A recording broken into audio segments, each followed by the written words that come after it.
After so many brutal battles being fought in the upper and lower brackets, we're finally here at the final destination where all will be decided for the biggest prize ever, ladies and gentlemen, at the Indian Championship Series, obviously brought to you by Zutsu Esports, our tech partner AOC Gaming, and of course powered by none other than Vista themselves, as we will dive in the match between Team Elusivity Esports and IQ RNTX in this best of 7 series grand finals. And of course, to be the voice, the casters of this game, going to be myself, Ray. I'm glad to be back, and of course I'm also really glad to have someone else back on my, is it right side? Oh, you're on this side. Glad to have my brother back. It's going to be Kronos on the casting desk. What's up, my man? How are you doing? I'm good, Ray. I'm having a great time being back. Of course, it's been fun, and the Indian scene has been growing ever so nicely, and I think Yep. it's gonna only get better and better. Absolutely. I love the fact that you mentioned that because, of course, things are getting really good as the start of 2026. And we're basically, today is March, right? We just entered March and things are still looking promising. I think by mid year, we'll have even more better news. But of course, that will come later. For now, we'll focus on the present, which is, of course, this series. And, this series, I have so many things to say, but I think I'll uncover as we go through. But I want to just mention one thing. ACVT has been on the upper brackets, right? On the final spot. Mhm. And they achieved that spot 9 days ago. They've had 9 days of gap while IQ RNTX was still fighting in the lower brackets. Do you think that might bring any changes? Yeah, I think that definitely brings changes because you're looking at momentum. Momentum's a Yep. massive factor when it comes to Moba Exactly, right? 5v5. And I think RNTX have all the momentum moving forward, especially what happened to them yesterday, making Yep. a dominating statement in that best of 5 series. So now in the best of 7, oh, it's going to be absolutely brutal. And let's find out what Elusivity have in store because they're on the blue side, RNTX on the red. Red. And if you ask me, after looking at what IQ RTX brought to the table yesterday, oh, it's going to take a lot for Elusivity to try and overthrow them. Yep. One of the things I really noticed in the upper brackets until the upper bracket finale, I felt like EVT was playing in a way that they were making room for a lot of mistakes. And it kind of, gave them a severe disadvantage when they were against Zutsu on that upper bracket. And obviously, they were pushed back to the lowers. So I think if they kind of make those mistakes, they can definitely lose a game or two. And you don't want that in a BO7. They could have afforded that before because they were easily able to come back because their opponents weren't ready for the pocket picks. But considering a team like IQ RNTX, who has been forcing other teams to force ban a Valentina, I think they gotta come up with better strategies. Let's see if they'll take the bait that IQ RNTX has been throwing so far. Could be, but I like the fact that IQ EVT have kind of taken off the dive heroes, the ones that have dive Yep. potential, and the Guinevere, in the Claude, the Jushin. I mean, that hero forever sits in the ban section. I know you're disappointed, Ray. But of course, on the other side, you got the Kalea being taken off. So I think RTX are looking to go something very divey and also probably an assassin in the jungle just to make sure they have a great time, not looking to get picked off, avoiding any sort of disruption, I might say, in terms of how this 5v5 fights like to be played out. Because RTX Mm. are great with their macro. They do not like getting picked off. And that's why you can see this Kalea kind of going to be a thorn on their side. So completely negate that. Do not want to do anything with it whatsoever. EVT, on the Yep. other hand, what are they going to take out in the last one? The Grok still available. The Freya is a great pick for the first choice. Then you got the Eastern Shin. So there's 3. Yu Zhong has been great Yep. as well, being picked up first a lot of times. The Eve is still available. You still have the Esmeralda that here players like to pick up. Then you forget the Leomord that's banned out. And of course, the big one, the Boxia. Are they going to let that Boxia through? Because the Boxia is so good, flexible. But to be honest, in the jungle, he's a monster. Yeah, I think Baksha has like the second or third highest ban rate in this tournament so far. I mean, Zushin is the first one. She has close to an 80% ban rate. I think Baksha falls into the third, if I'm not mistaken. We'll see it when it shows up. I do think the Baksha ban is a valid choice because Julius, most of the times, he likes to pick up last, and it's whenever it's not the I'm sorry, what did I say? Basically, when the Baksha goes away, he picks up last. It kind of helps the side of team EVT, forces them into a corner. So let's see what will happen. It's actually going to be the YSS getting banned out. Do you think they're gonna just prioritize the Yuzhong, or they might try to take away the Gatot from Karam God? I don't know about the Gato. The Grok has to come through here, if I'm not wrong. Grok, Freya. Oh, it's too much to pick from, man. And I'll be honest, there's one thing that I've been seeing that Indian teams do not pick up the glue. Glue is, again, a great hero for them to pick up, but I think here Baxia is too good to be let through. Baxia has to go through. On the other side, I'm expecting a Grok and Freya to come in instantly to make sure they get that goal lane locked in. Extra bit of dive along with that Grok. And maybe to reply on the other side, they can go for a Valentina. Valentina, maybe even a Yu Zhong. Maybe that could be a good flow for the draft. I think RNTX, though, you just can't let Grok and Freya through, right? It's too much. At the same time, I've seen IQ Antics in these kind of situations. They just lock on the Gatotkacha and Sora sometimes, just sometimes, not often, but they like to do it on a first series, like the first game. I think that is still also a possibility. But the ones you mentioned, the Grok and the Freya, might also just show up. But I'm really curious if there's a Grok being picked. I've noticed a lot of times teams just pick up the Valentina so they can get the IMU tectonic charge. And I think that's what they're trying to do. They just go for the Valentina. They don't care about the Grok because they're basically taking the possibility. If they pick the Grok, we just copy it out. And Freya, just like you mentioned, gets picked up here. Yeah, I'm just a little concerned in terms of okay, they pick up the Valentina, preventing the Grok coming to the other side. So I like the Valentina. They're probably expecting EVT to pick up that Grok. So yeah, I think it's a really great pick. It gives you more options to choose from. Now it comes down to EVT. Are they going to let this Grok? They have to pick it up. If not, they're going to add more to the other side. Kimmy's a great choice. CC being picked up as well. So you know you're going to lock in the CC either in the gold or EXP lane. Knowing Crisis, it's probably going to be in the gold lane. However, I think on the other side, now you're still leaving open a lot of dive potential. That Grok is still available. Kramgod likes to play the Gatotkacha that you mentioned about early on. Maybe even the EXP. Yu Zhong is still another pick that could be let through. Yeah. Yeah, Yu Zhong, they can pick it up a right bit now. dicey. They can pick it up right now, right? Yep, they do. They just commit to it because, yes, you maybe you can keep it away, but it's kind of obvious. Just take it out right now because it will most likely get banned in the next phase of course, that's going to be coming in. But I'm really curious of the, what is it? The Gatotkacha did not get prioritized, but I think usually I see EVT or at least IQ Antics. By now, they like to pick up the Gatotkacha, but considering they had other priorities, they shift away. And also, the thing that you mentioned about that they did not want the disruption, maybe they'll just take the Gatot away in this ban phase right now and just eliminate out the possibility of having that AOG getting popped up, from either of the sides. EVT can ban it out just so IQ Antics doesn't pick it, and IQ Antics can just decide to ban it as well. Even though they do have a Valentina, they can decide to steal someone else's resources.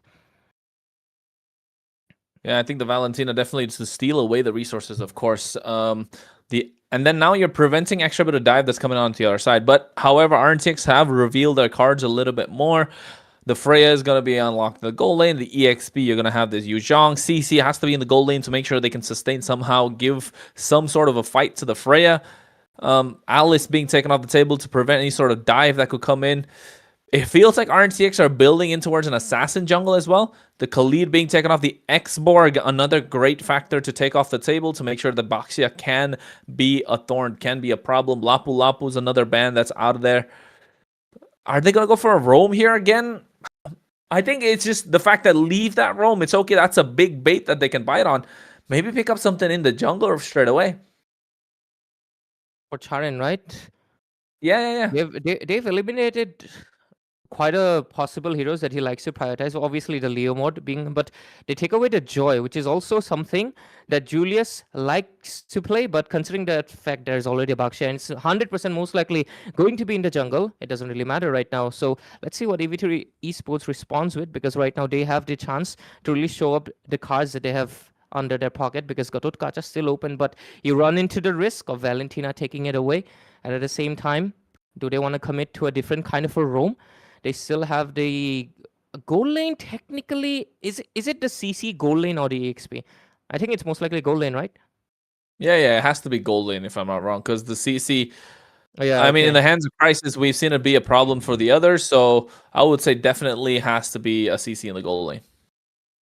Phobius with this 0% win rate, and I have been in all of the games.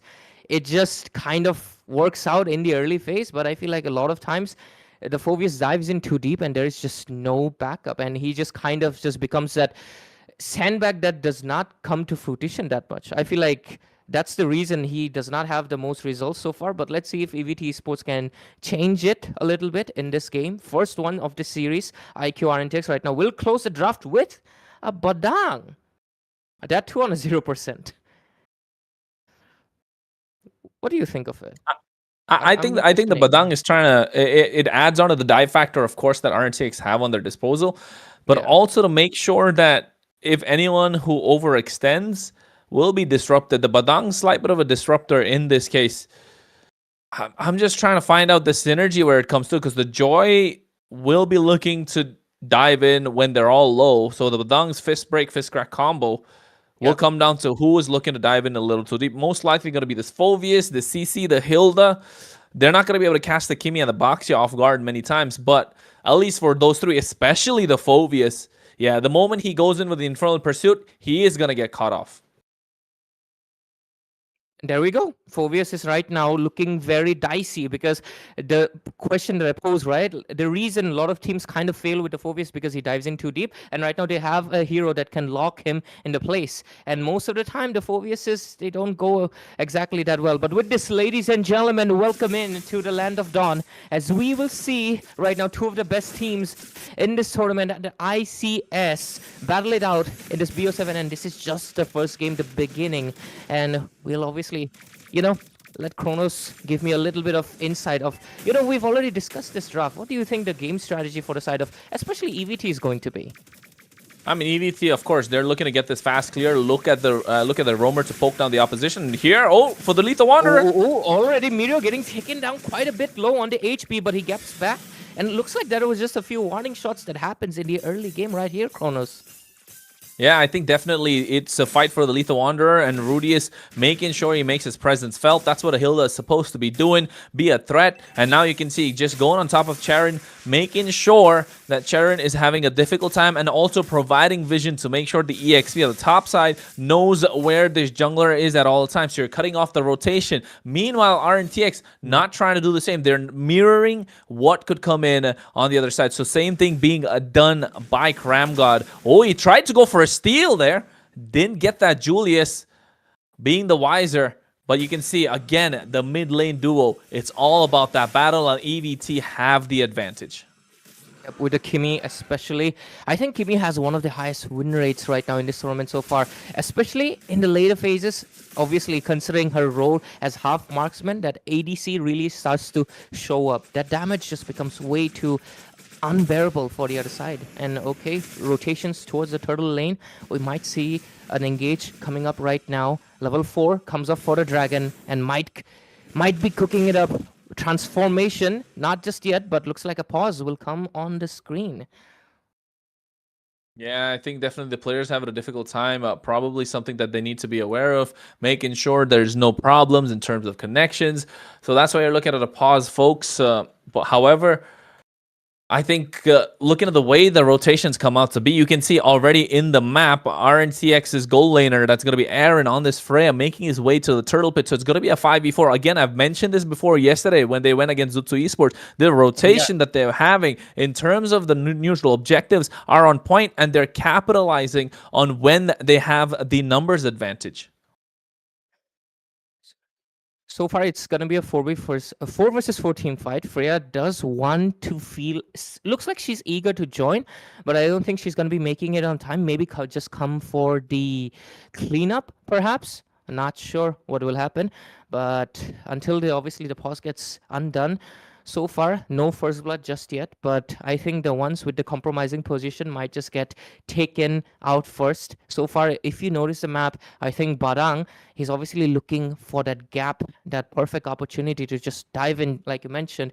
But at the same time, I think Phobius is trying to disrupt, but the Phoveus is not tanky enough in the early game compared to the rest, at least in my opinion. But I think that might be helped by the fact that they do have a Baxia. The Turtles post sense is going to be helping them quite a bit. Looks like we will dive straight back to action as we will see this 4 fight in. The Valentina has copied the ultimate from Baxia. There we go. Corey Curie not yet initiating. Hilda comes in with the bonks, but there is obviously Joy coming in with the joyful beats. A little bit peaceful, but no, it's no longer the peaceful. The team fight comes in. The pointers are going to be falling. This is a full-on rampage, and we see the members falling. It's going to be Corey Cutie getting taken down, and on the other side, Krem God, but it's a 1-for-1 trade, and the turtle goes into the hands of Julius.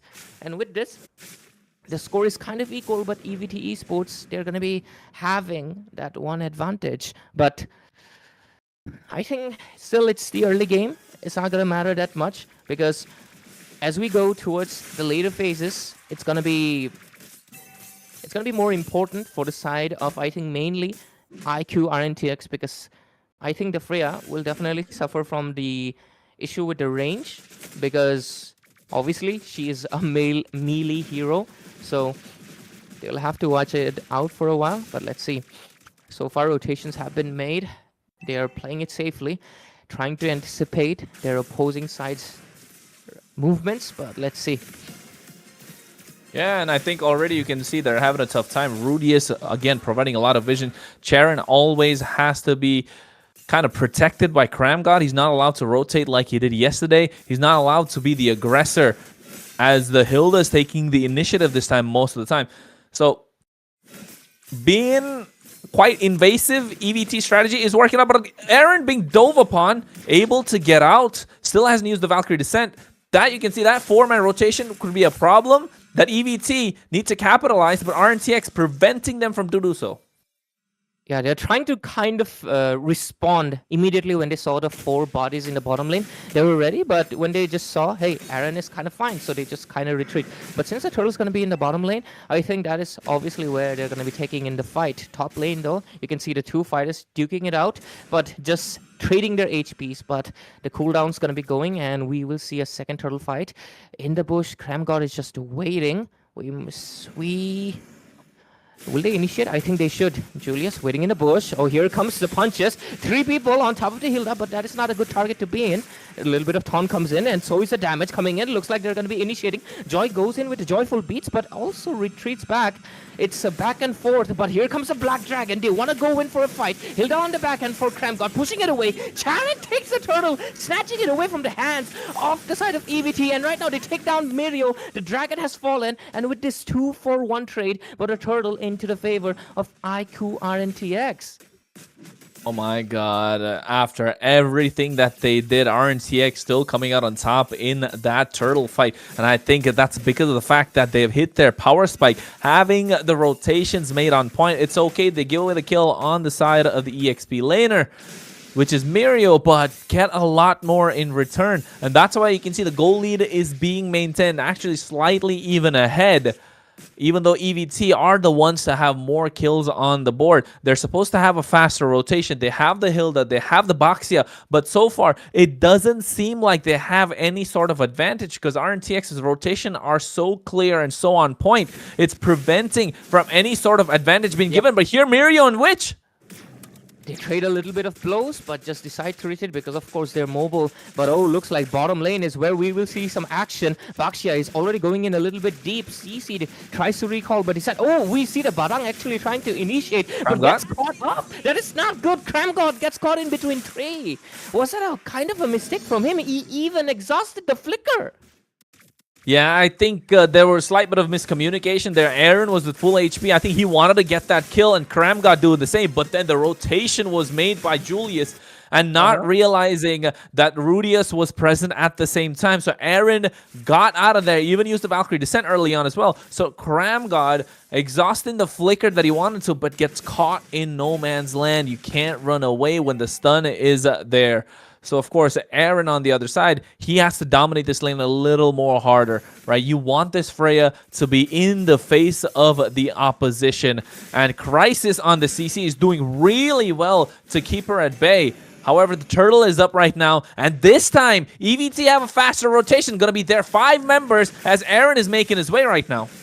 Yep. 5 versus 4, but the Freya's trying to do a little bit of catch up with, of course, the River getting a bit of movement speed right there. The Valentina is repeatedly copying the Turtle's positions for maybe the damage reduction or maybe the slow. Not sure just yet. Aaron goes in with a few blows, lands a few punches, but it's not going to be enough. Here comes the Black Dragon. It's going to be used. Oh, Tarin gets a Turtle from snatching it away again. Here comes the Phobius bonking itself to the back, but the damage is going to be there. He tries to knock up, but he gets taken down. It's another blow, but Mirio in response also get taken down by the side of course, Senju. It's a 4 for 2, but it looks like EVT is still ahead, but no, they still want to go in. Here's the punches coming in with the Fist of Fast crack combo, and RNTX Witch takes the kill. Want to go for a little bit more. They might be able to take down Baksha, and yes, they do. Aaron takes the kill. 4 to 4. On the top lane, they still want to go for a fight maybe, but no, Charin decides to just clear the minions and return to safety. But no, he wants to keep going in more, and he actually gets a kill. Jeez. Crisis is making sure the score doesn't remain equal. Yeah, I think this is a problem for RNTX now. They're already losing gas, but they're still ahead in terms of gold. EVT are looking to pounce at every single opportunity that's given to them, but somehow, someway, RNTX are able to hold their own, keeping up in terms of the gold, keeping up in terms of the kill score as well. However, momentum and tempo definitely on the side of EVT, and RNTX need to find a way to turn this around because this could turn into a next big advantage. It's just going to be the Lord that they're looking to get. It's 50 seconds remaining to make sure it comes up. No towers are down. It's looking like a stalemate so far, but I think EVT are just waiting for the chance to jump on top of either Witch or Aaron, maybe even Charon on this Joy, and completely negate the numbers advantage that RNTX usually have in these neutral objectives. And now EVT, if they get that on their side, maybe could turn into a massive advantage. Already you can see on the top side, they're going to get a little bit of a push. But now Aaron and Corey QT, 1v1, trying to go in a little deep. And Crisis, I think he wants to make sure he gets that far lane pressure just before the Lord. That 1v1 could be costly for Charon. So at this point, EVT, in terms of the macro side, they're winning. They're winning, especially due to the fact that I think Crisis winning out on the top lane and is really pressuring deeply. And right now, since the fact that Charin is busy as a jungler on the far lane, he has to recall to just go for the Lord. And right now, look at the positioning. We might see a 5v5 coming in pretty soon, but of course, Charin might be a bit late to join the fray. But let's see. Aaron, he's collecting the orbs maybe, trying to go for something, but no, they're looking for an angle, especially for Cram God. It's the most important thing for them to land the punch, the fist crack. But let's see what happens. Mirio collecting a few stacks.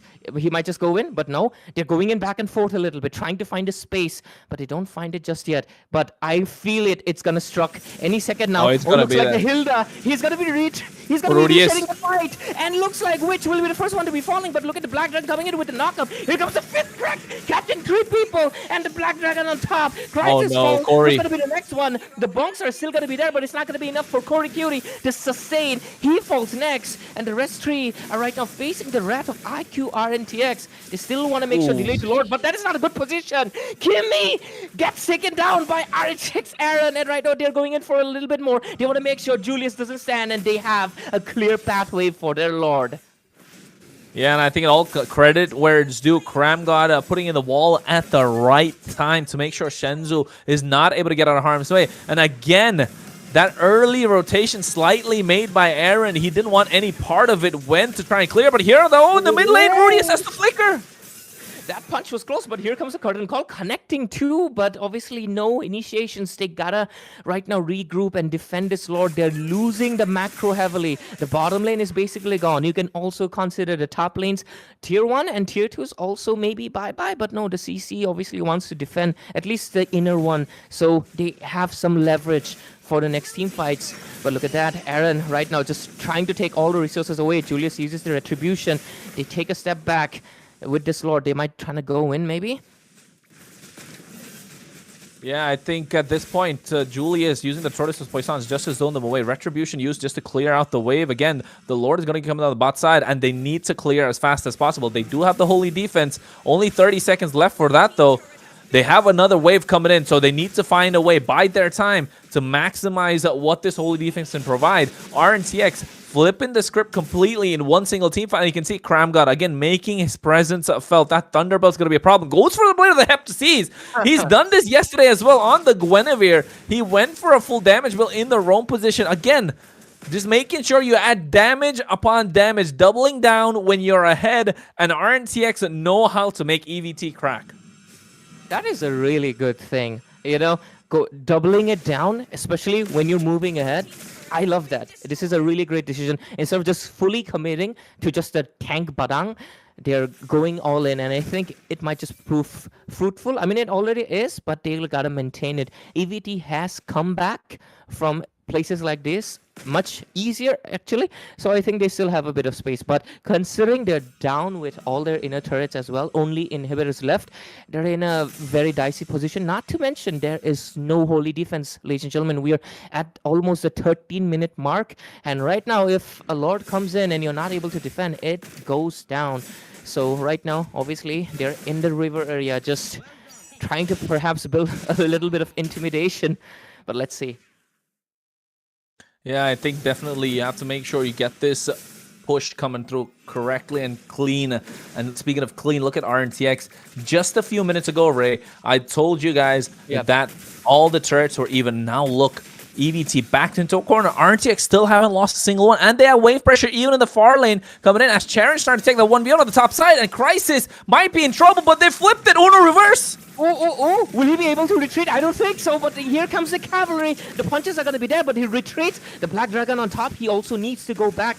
This was a failed initiation, but looks like they're going to get punished for it. And the one getting punished is the Dragon. Meteor gets taken down despite the one initiating it, trying to save, but no, they lose two.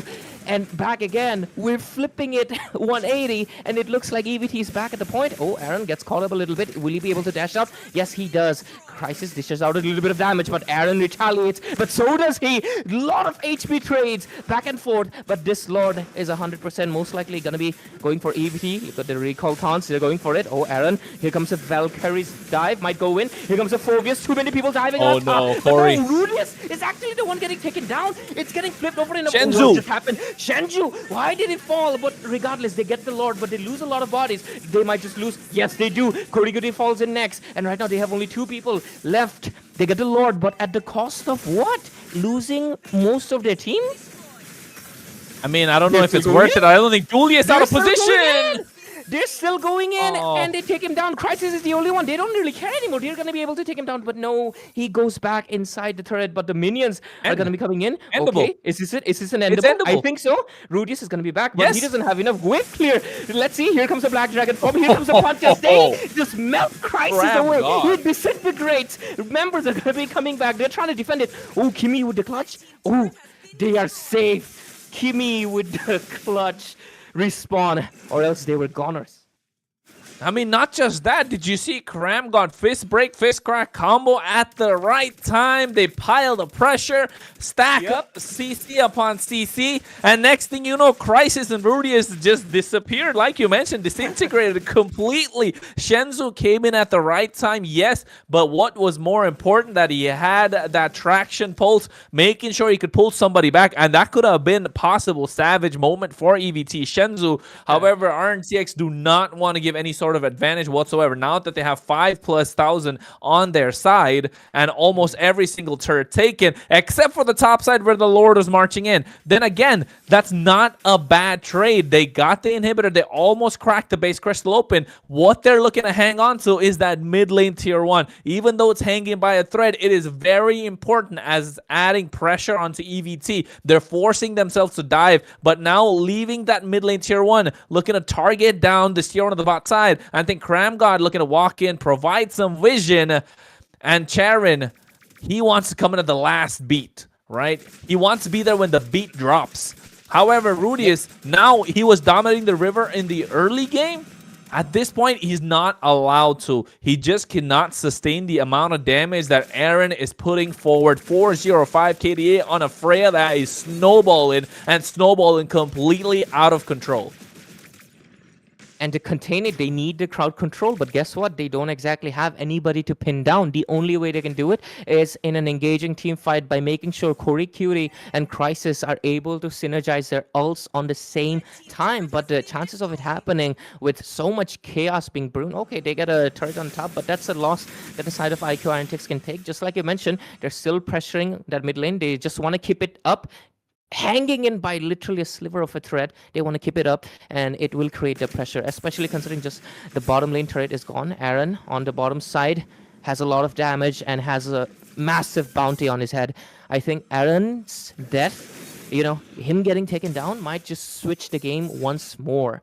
But Lord's going to be coming in, and we might be in for a spicy treat as EVT might just go for a do or die dive right here. But let's see if they will wait for a response instead.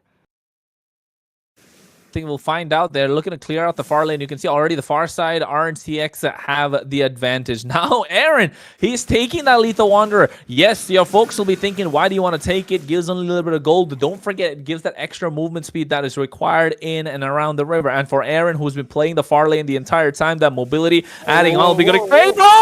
Oh, the combo is gonna be the annihilation. They lose core of their members. Senju and Kuriguri are down with the fist crack combo. Freya's gonna be going in strong, and they're obviously after the Bakshia. Julius will just get melted. It doesn't matter, you have damage reduction. You are gonna get taken down, and with this, 3 of their core members down. Crisis and Rudius only left standing, and Charin is just still taking the Lord for the insurance. They're going to be looking like we got an instant replay of what just really happened. A highlight of a play right here. And it's going to be looking really ugly for EVT Esports. They don't have anything. Look at that on the live match. Crisis also falls in. Rudy is the only one left standing to face the Wrath. This is going to be obvious result out here. It's going to be Team IQ RNTX taking this game #1 in this best of 7 series. Oh my goodness.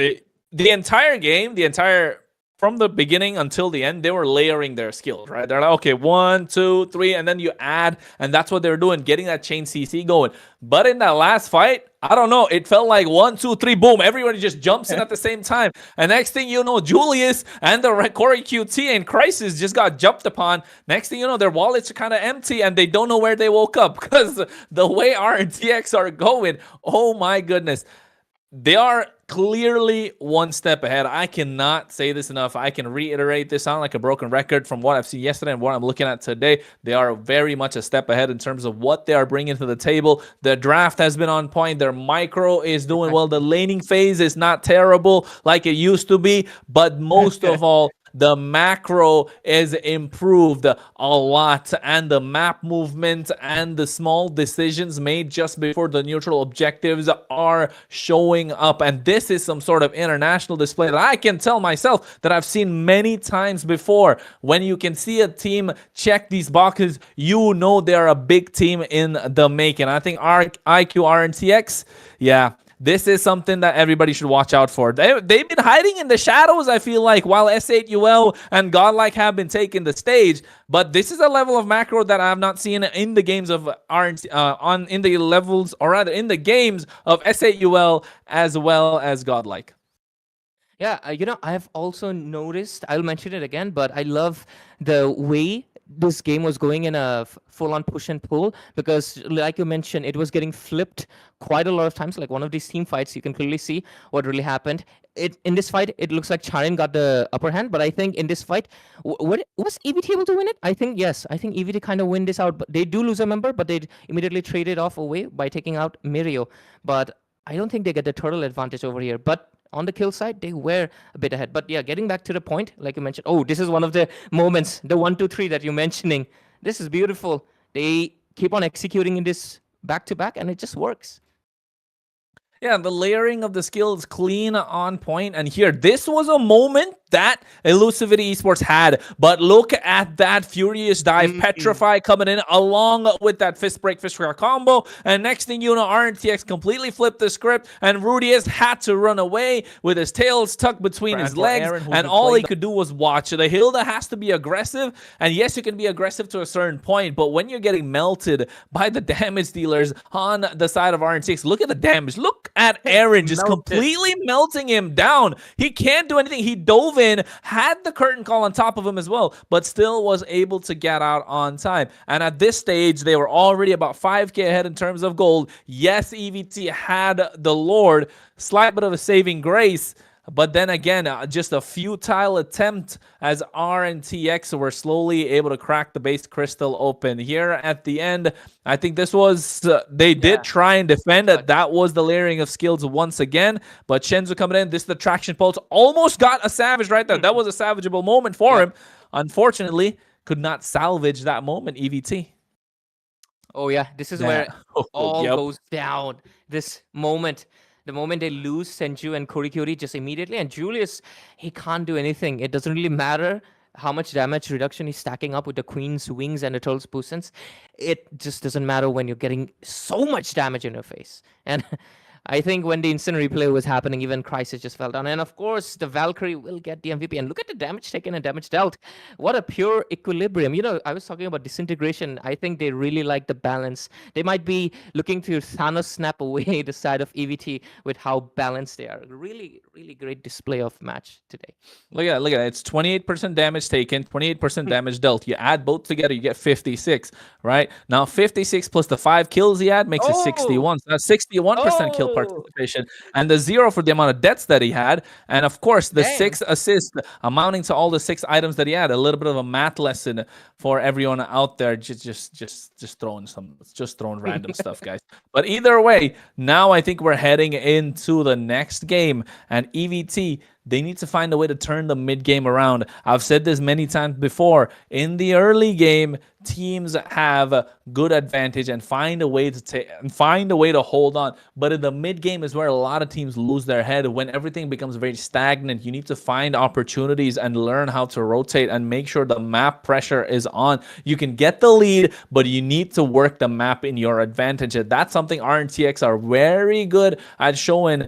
And in this first game that we've seen, and yesterday as well, however, in this grand finals, it's a best of 7. EVT are a team that can flip the script when they have the momentum on their side. When they have the tempo, they have all the advantage. And now in this draft phase, Ray, it all comes down to how are they going to maximize the red side that they have got this time. And here's the thing, EVT is a team that is coming in from upper brackets. They basically did not lose a single series compared to IQ Arntex, who had to take the long way down. They had to face a lot of opponents. And one of the 2 things that I would love to mention, but no bans yet. Oh yeah, I'll mention. I love the fact that you mentioned the stagnant phase, right? I see a lot of teams just crumble in that stagnant phase. They're ahead, but suddenly there's nothing much happening in the map until the objective comes in 120 seconds. That's where they kind of fall down. That's what happened with Shadow Esports against, guess what? It was IQ RNTX. They were able to basically find that window way better than Shadow Esports did, despite the fact Shadow Esports actually were the one who knocked out Team Godlike from this tournament itself. Many people were expecting them to do the same to IQ RNTX, but each time I noticed, there was a lot of stagnancy in the map. IQ RNTX were the ones coming out on top with a better discipline and better window. But let's see what will change. EVT Esports, you're on the second pick. Mandatory Zushin ban coming in, so you get 2 picks. They're going to be going with the Guinevere ban. On the other side, though, IQ RNTX ban out the Esmeralda. Yeah, I feel like RNTX are gonna go with the marksman this time to go lane. They're not gonna let the fighter through. I was gonna say the Claude looks really good for them, but they look to ban out the Claude themselves. Maybe now looking to take that Freya to their advantage, even though they banned out the Esmeralda, right? Esmeralda, Kalea looks like something that the Freya would enjoy. So EVT have to decide, are they going to ban out the Freya or are they going to ban out the Baxia? And I think at this point, with the way that Aaron displayed in the previous game, yeah, I think just take out the Freya, buddy, and leave the Baxia up for a chance. You can still go for a pick with a carry, maybe a Lunox in the gold or in the mid lane. Try and burst that Baxia down. It's all right, but nah, you can't let that Freya through again. It's just too much of a dominating lane, and it's so oppressive in the gold lane. You don't feel like playing the game sometimes if the opposition gold lane has such a big advantage. But they look to ban out the Leomore, which was slowly kind of revealed yesterday that that's kind of Charon's favorite pick. So this again has to be a blind pick Freya in the goal lane, and maybe if they're taking time to think just to see what they can add on with the Freya next. However, on the other side, the counter, I don't know, it has to be some sort of maybe a Gatotkacha, maybe even the Grok this time. But hey, Isun Shin still available. They want to show us some more macro prowess. Why not? The flexibility, too good to let go of. Yep.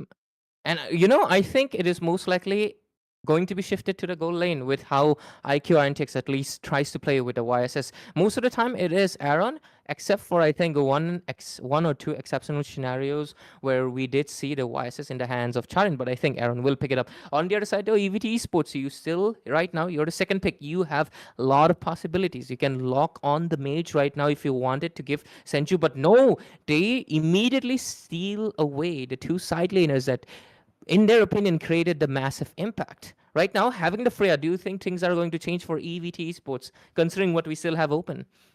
Depends. IQ RNTX. There's got to be a Kimi come out right here, right? It's got to be a Kimi. Yeah, You have to yeah, kite. You you're have to right. kite. It's blind. You can't really go for the. You can't really go for anything else. Maybe the Valentina, to a certain extent, can kite with the Valentina. Has the double dash. Yes, the Terrify can steal away ultimates. But again, if you're stealing away the ultimates, what are you going to steal? Because you're not looking to dive into the opposition. I would say the best option here, probably go for the Kimi, maybe even the Grok.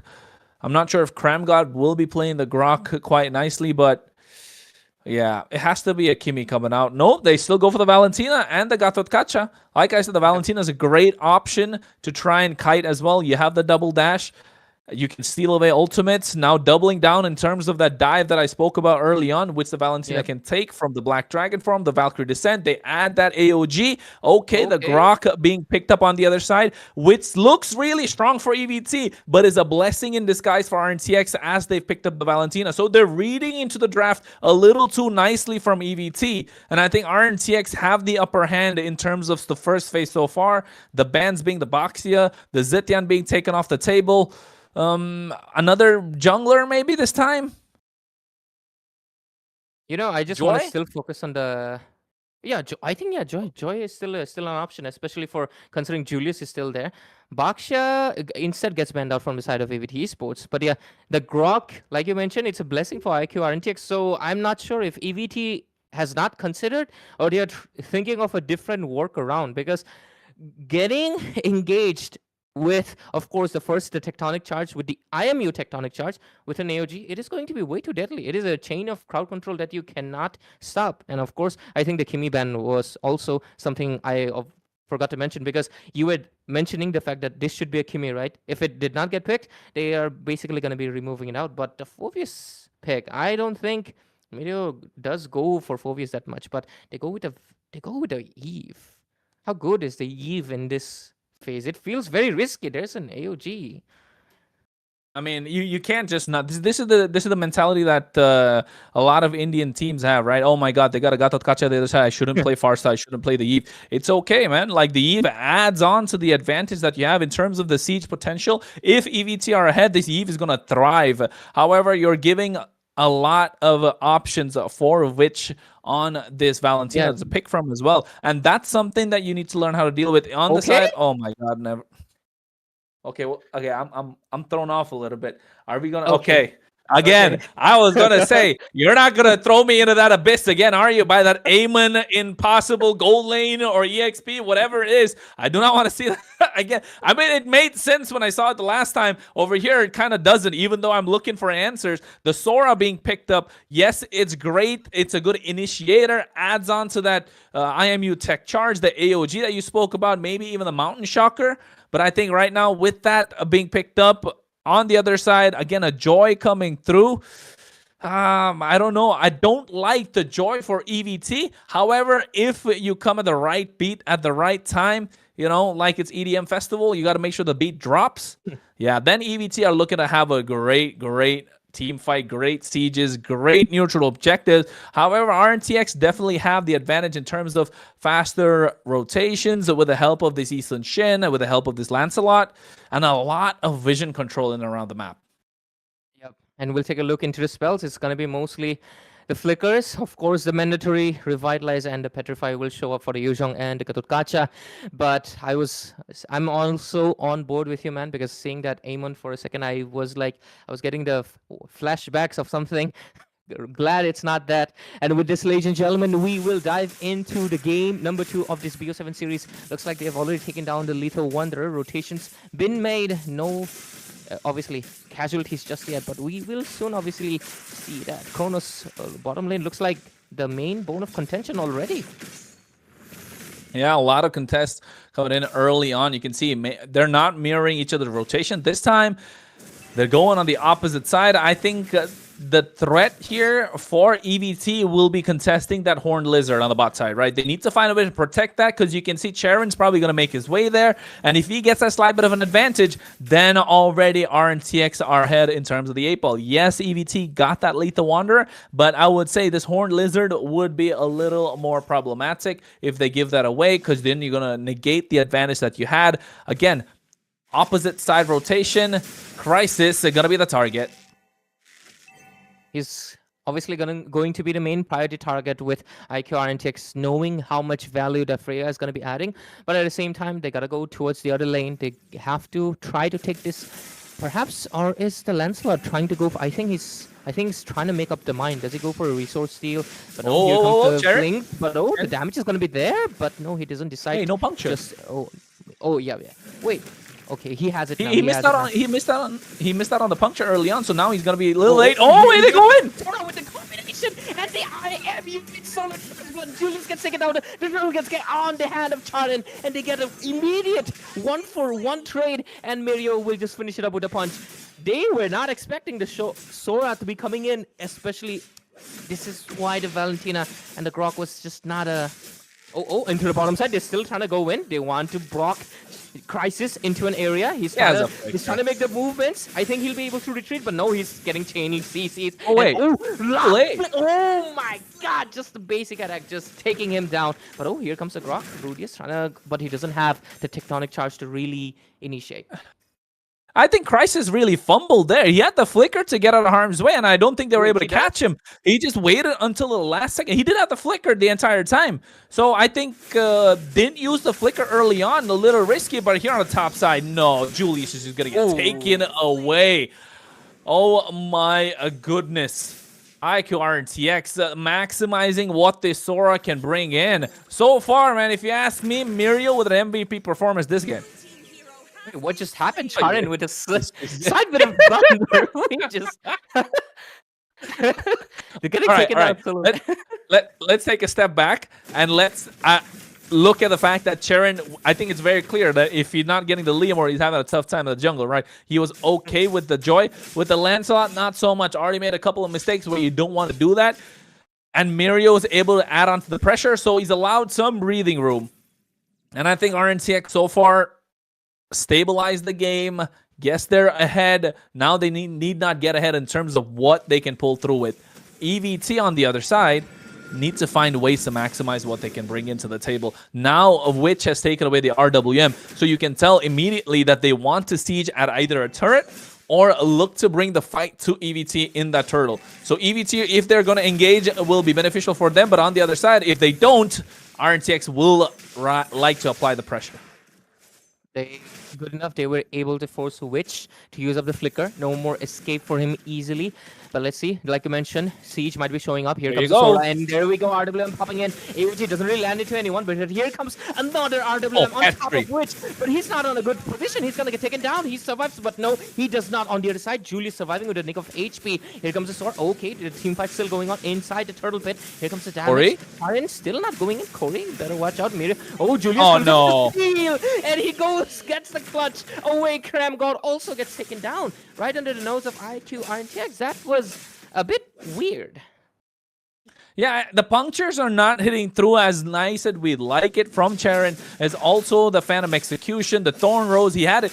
I would say if you're missing out on a Retribution battle in the Turtle Pit while playing Lancelot, it's not good. Oh, wait, Aaron flickers out but gets caught in again. That was a close one, but it's not. Crisis also commits with the flicker on the other side with the Valkyrie slide, and he will take him down, making sure the sacrifice is not, but they do lose a one body for a 1-for-1 trade. But like you mentioned, Charin, he might be the factor that's keeping the... Oh, that's a bad position. Senju gets caught out in the bush. Yeah. Oh, wait. They're using that Shifting Skies just to clear the wave. Julius applying pressure on the top side. I think they should be able to get this turret. Now, yes, they got a slight bit of an advantage, but again, man, it doesn't look like it's EVT's game to win. It looks more like RNTX's game to lose. And if there's any sort of, if any sort of consolation prize for EVT, just look to apply pressure on Charon, because you can already see he's making mistakes early on. And I think if they find that opportunity, apply more pressure to him, then maybe they can look to get ahead. But so far, they're not. They're looking to pressure the goal lane. Aaron's playing Easton Shin, has the Traceless to make it out of harm's way whenever he'd like. And Witch, on the other hand, when he gets the IMU, he has a plethora of ultimates to choose from. Is just so likes to have the RWM. So that means they want to go ahead and take the fight to EVT, while EVT should be the one taking the fight to them. Yeah, I think at first he decided he's going to go for the tectonic charge to go for the initiations. But like you mentioned, right now they're trying to take that fight and they're going for the siege by copying the RWM. But in the last team fight, it did kind of prove to be risky, especially Korikuri with the dragon, of course. But and the last final turtle soup is going to be showing up. Let's see who's going to be able to brew it, cook it. But let's see, on the bottom side, Aaron takes a lot of damage. Oh, wait, does he have dash? He does not. He loses that 1 versus 1 away. Right now, giving them a little bit of edge on the other side of the lane. But let's focus into the turtle again. Julius trying to get some beats into the position, just like I mentioned. But here comes the Sora. Might be going in. Okay, tectonic charge doesn't really hit the mark just yet. Only Cram God. Oh, wait, Corey? Okay, punctures. Korikuri on the other side of the map. Here comes the RWM. A lot of damage being dished out. Charin does not. Oh, he's getting stuck inside the wall. Oh, he's getting caught out here. A lot of damage from Julius. He's most likely going to get taken down. Yes, he does. And with this, Julius gets another turtle. Right now, the mistakes are kind of piling up. And Julius is kind of going, oh, does he want to go in? No, they does not. But like I mentioned, this is not EVT's game to win. It's more of like they're kind of losing it. Yeah, and I think they're slowly starting to expose what Charon can bring into the table, right? And EVT learning that, maybe utilize that to the next game as well. But now they go for a fight. Oh, AOG on top, and Julius is going to get taken down. Rudius is still taking in the fight on the other side, while Krem God is still pushing Korikuri away. But looks like they don't want this fight. IQR and TX, they realize they're still kind of behind. Happy with 1 kill, but it's of course comes with a price of which equal. But oh, Crisis, he's dishing out a lot of damage right inside the turret. Can he take down Cram God? I think he can, and that is not a good sign. That's a fat Bria killing spree. 3 kills, and right now, Lancelot, does he get the buff? He does not. Didn't even get that. Oh my! He's bullied. Charon has been completely bullied this game, not just in terms of the jungle, but also every single team fight. And I think, I don't know if it's a panic button that he's pressing all the time, because you could see in that turtle fight previously as well, he was pretty safe. Yes, the Furious Dive hit, but he was out of the range of the Furious Dive, but still using the Thorn Rose. So you can tell that he's not feeling himself in this game. And I think EVT are maximizing what they can bring in. Hopefully, they see that a little bit more for their benefit and a pile of pressure on him and make him make a mistake again, because he's already made loads of mistakes this game, missing out on the punctures, the Thorn Rose not getting the retribution on point. So Julius is able to go in and get those neutral objectives. Although he doesn't have the kills right now, he's not far behind in terms of the level, actually ahead in terms of the level, and I think in terms of gold, he's not that far behind. And that could only mean that EVT now utilizing their tools, their kit with the Black Dragon form, with the Valkyrie Descent, with those electrifying beats, and not to forget this big ticket ultimate in this tech charge, just to go in when they like. Unfortunate that Rudius is not able to get those big sets, but if he does, yeah, I think it's going to be a wipeout for RNTX. Precisely, and you know, Kronos, the fact that Witch just changed his strategy from taking away the RWM to going for the tech charge, I think it's kind of saying a few things to the side of EVT, but let's see. Black Dragon popping in. The Lord's taking down quite a bit. Retribution battle. Will it be showing up? It doesn't really land. The tech charge. Mega kill for Crisis. RWM no. takes the Lord. A redemption charge still, regardless, gets taken down. Mirio trying to escape. Witch gets inside the turret. Oh, Mirio might be in a lot of danger. Oh, nice! No! Unstoppable secured, but the Freya is still going in deep. They might be able to get a kill, but no, Witch survives at 1 HP. No flickers to chase him down, but they take down the mid-tier 1. That was a redemption by taking the Lord, but it was not Charin, it was Witch by being the saving grace. You can tell that RNTX are kind of pissed off a little bit, kicking themselves with the fact that they're getting the poke damage in. They're able to rack up the CCs. They're able to survive to the point where they need a finisher. And that finisher is this Lancelot. That's the idea of this entire draft. Unfortunate that he gets poked out a little too early and not able to use those iframes that this game provides, those slight small windows of opportunity, and it's not being maximized, and that's where RNTX are really lacking in terms of the execution. However, EVT understand that the execution line for the Lancelot is a little more tedious compared to the Joy. The Joy is just a couple of buttons, but for the Lancelot, you need to find the right time, the right place, and the right skill. But here, Mirio goes in. Shifting Skies could be used at any point. Okay, the Dragon instead comes in. Here's the RWM coming in from the side of Senju. He gets taken down. Mirio does not commit to it, but of course the other side made him commit, and he gets taken down. Second time right now from having 0 deaths. Oh, they're still going in strong though. Oh, they finally take down Rudius. The team is still going in strong. The Freya's going to be committing into it, which might just get melted. And yes, he does. Monster kill secured for Crisis. They're still going in strong. Charin getting chased out. Will he survive? I don't think so. He gets taken down as well. Double kill secured. Cramgod's going to be next most likely, but no, I think they will retreat. Yeah, I think this is what EVT were looking for the entire time. Look to take the fight to them. I mean, call me a broken record, right? That's what I've been saying the entire time, right? If RNTX have the tech charge with the IMU, they can take the fight to the opposition, but opting to go for the RWM, looking to capitalize in terms of the advantage that they can build in, but EVT not shying away! Oh, RWM popping in on the other side. Julius gets taken out by Mirio. And right now, Kremgol getting taken out quite low. Crisis dishing out the damage. But he's getting melted instead. Shutdown coming in from Mirio. Might be a full-on 180 movement right here being displayed. But EVT Esports, they're taking it. Oh, here comes the punctures. Is it going to be enough? Not enough damage. He does not commit to Senju. And he does not have the resources to do so either. Nah, man, that was EVT getting a little lax. RNTX knew that they needed to win the fight at this point just before the Lord. That was a flicker shifting skies, if I'm not wrong, and maximizing what this Sora can bring in, and let alone that, just jump in with the AOG. And now, because of one small fight, they've completely turned the advantage of the Lord Pit in their favor. Rudius has to make way, but now the Black Dragon ultimate's not available as well. Charin gets the Lord right now. Julius is looking for the scraps to pick it up, and it's going to be picking up Charin away. Here comes the tectonic charge from both sides. Nice. RWM going to be dishing out the damage. Looks like the side of Team IQ Analytics is going to be losing more bodies than they traded for. And despite getting the Lord, they again... What's happening? But yeah. That recall's coming in from Rudius, man. He's kind of in their face. He wants to show that, hey, I'm still where I belong. Kramgon just gets melted. He does not even sustain. He's the tank. But thankfully, the Lord's going to be showing up with the minions, but it doesn't really matter. It's a full wipeout. None of the members survive from the side of IQ RNTX. The Lord being their saving grace, stopping EVT Esports just fully diving into the Nexus. But the wave shows up, but so do they. If it wasn't for the Lord, this was a full goner. Oh my god, a goner indeed. The only saving grace. Again, this time RNTX getting the Lord. Feels like, deja vu, right? For us, right? This is what happened in the previous game, but EVT were on the receiving side. This time, RNTX on the receiving side of the blast that's coming in from EVT. They had the Lord for the advantage. Again, look at the map, but not a single tower taken away. Even though they had the Lord in the previous game, RNTX tried to go for the end. EVT understanding it's not a possible end angle this time. They didn't want to give away any more towers. The mid, however, going to be pressured by those super minion waves. 85 seconds to the Lord. Charin being pressured again.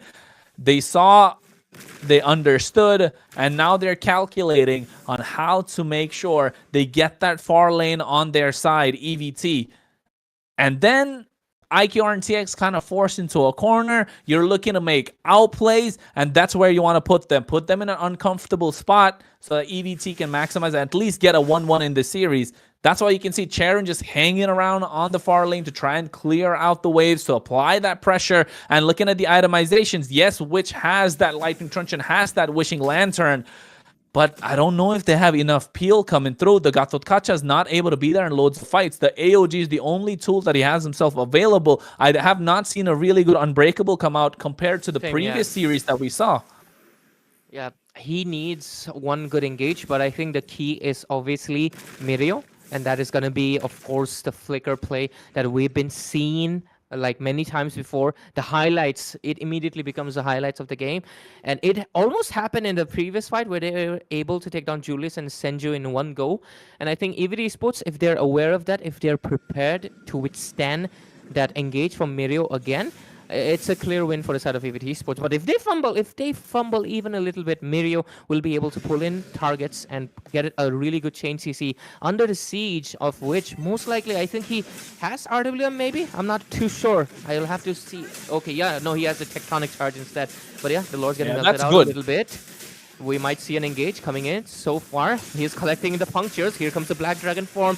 Zone out as much as possible, but he's getting melted out. The jungler is gonna get taken down. He is out of it. Killing spree secured. And Crisis. Oh, Crisis is gone too.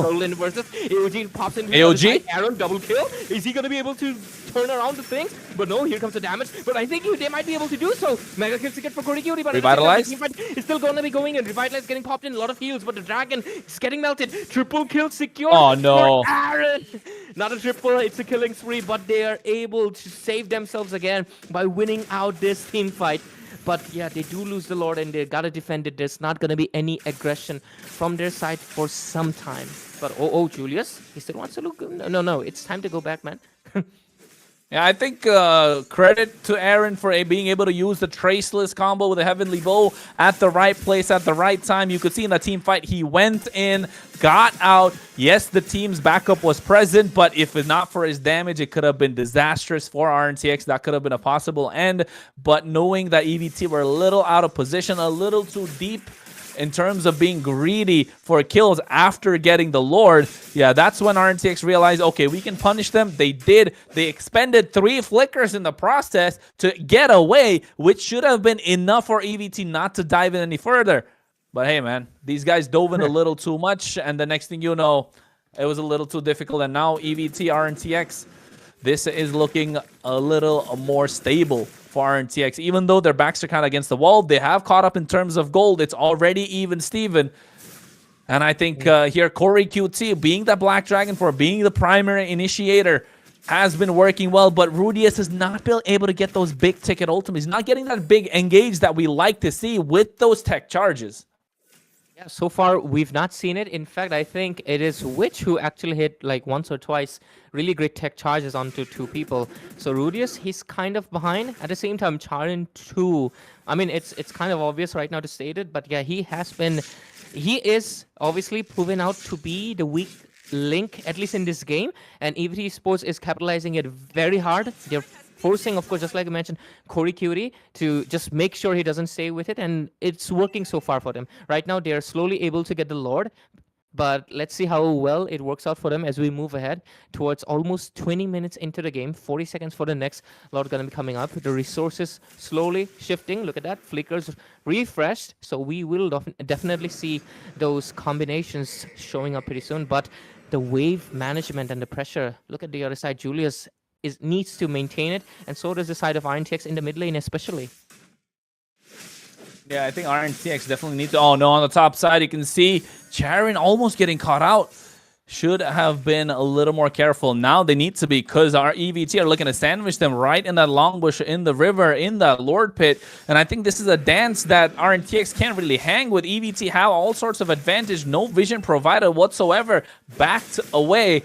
And if you ask me, RNTX needs to find that really good AOG, and you cannot count out Kramgod, because the way that he's been playing, absolute monster on this Gatot Kacha. Good, great hero to finally get on top of Shenzu. Shenzu has not been targeted so far, 3, 2, and 12. And look at that, they're trying to sandwich Crisis. Crisis spots it out. Rudius needs to make that space. Aaron, however, again, pressured on the waves. Julius not present, 156. Bro's had a terrible game, but he's been getting those retributions on point, all thanks to Corey QT.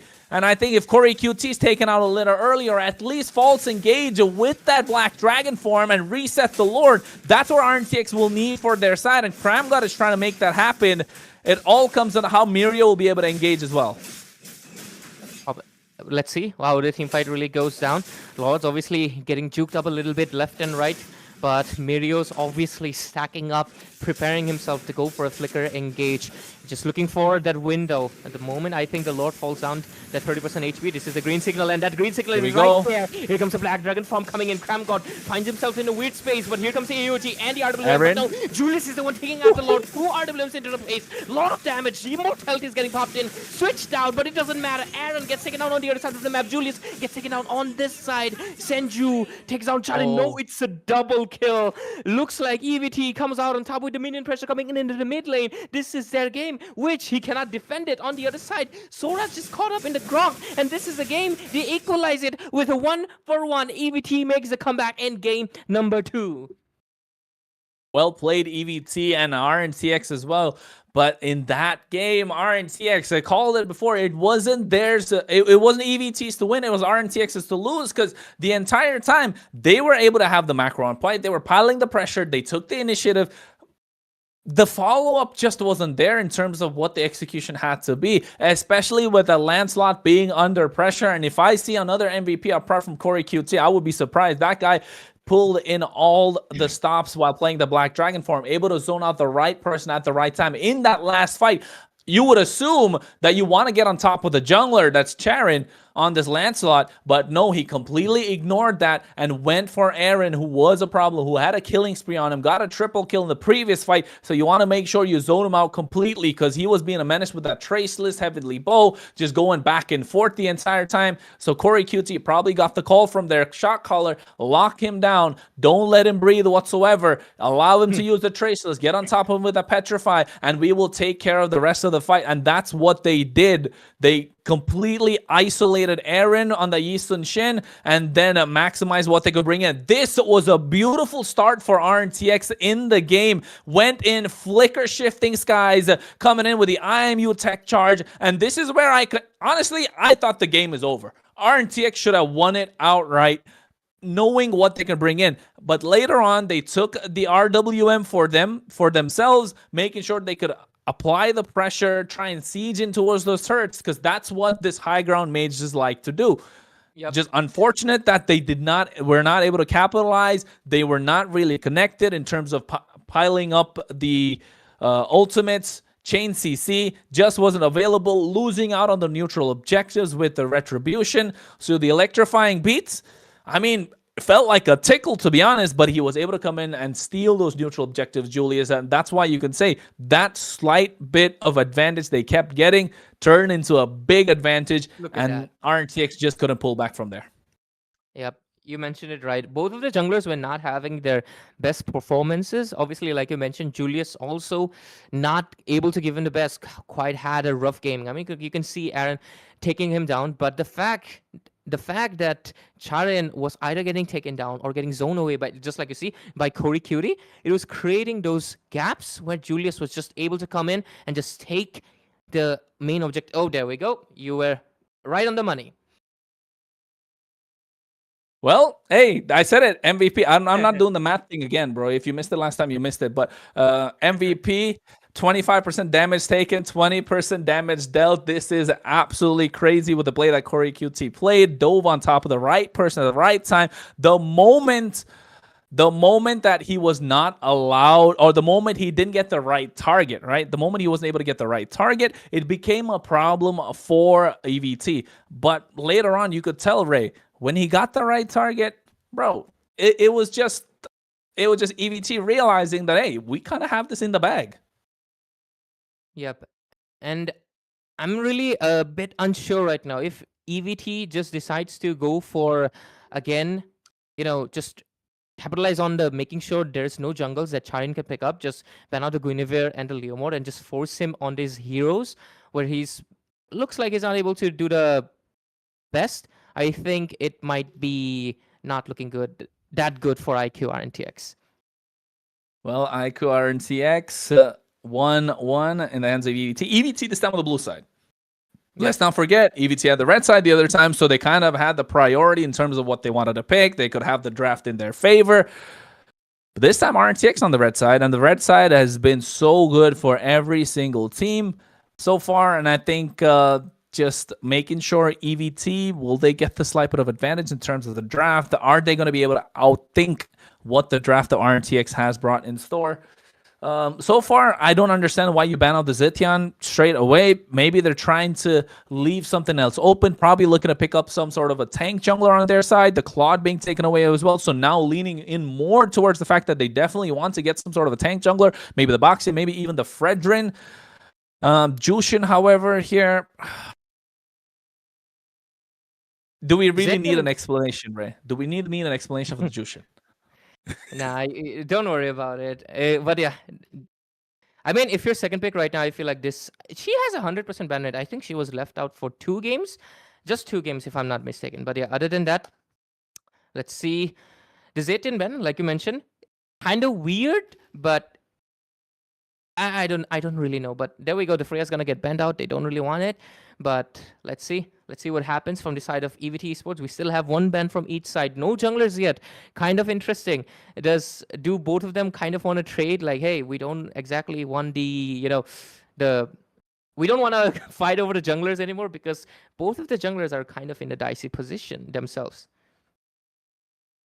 Yeah, in a dicey position, the Freya being banned out, they don't want to deal with it. They saw what EVT could bring in, and we've seen what RTX can bring in. So I think this hero kind of needs to stay in the ban section for a while now. If you're on the red side, just let it out, bro. It's okay. Now you got to deal with 2 bans. And to be honest, I think if I was RTX, leave the Jushin open, bro. Leave the Jushin open. Hear me out. Could be a massive big brain play, maybe, right? Could be maybe a massive big brain play by saying that when was the last time anyone even played a Jushin in any tournament, any ranked game that you've seen, Ray? Any scrim that you've seen? I've thought about this sometime. I thought, what if they leave it open and nobody picks it up because nobody remembers how to execute it anymore? And you're cooking, but I mean, hey, you're the chef, so I can't blame you. It's going to be edible, but it might be too spicy for a side of IQ Antics to be dishing out with. So I think right now we're gonna be we might just be going for a pause. And we will be taking a short little break to make a bit of space for the next caster to be joining into this. So, ladies and gentlemen, make sure you don't go anywhere because the game 3 will start immediately.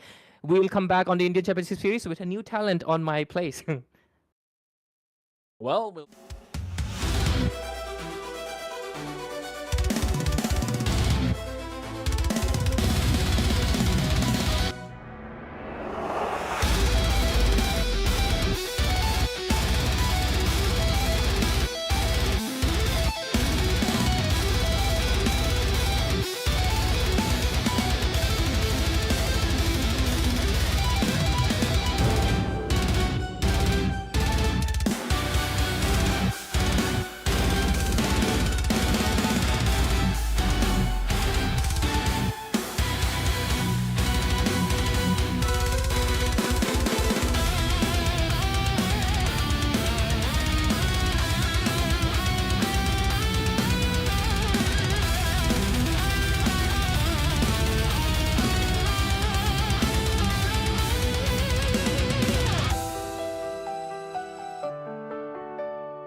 Welcome back, ladies and gentlemen. It is the game number 3 of the Indian Championship Series, powered by Wista Games. Tech partner AOC Gaming is, of course, presented by Zutsu Esports. But then again, I think now we had a slight bit of a confusion at the back. It's all sorted, everything nice and easy. As you can see, we got Debbie on the desk alongside me, Kronos, to bring you the action for this one. Yep.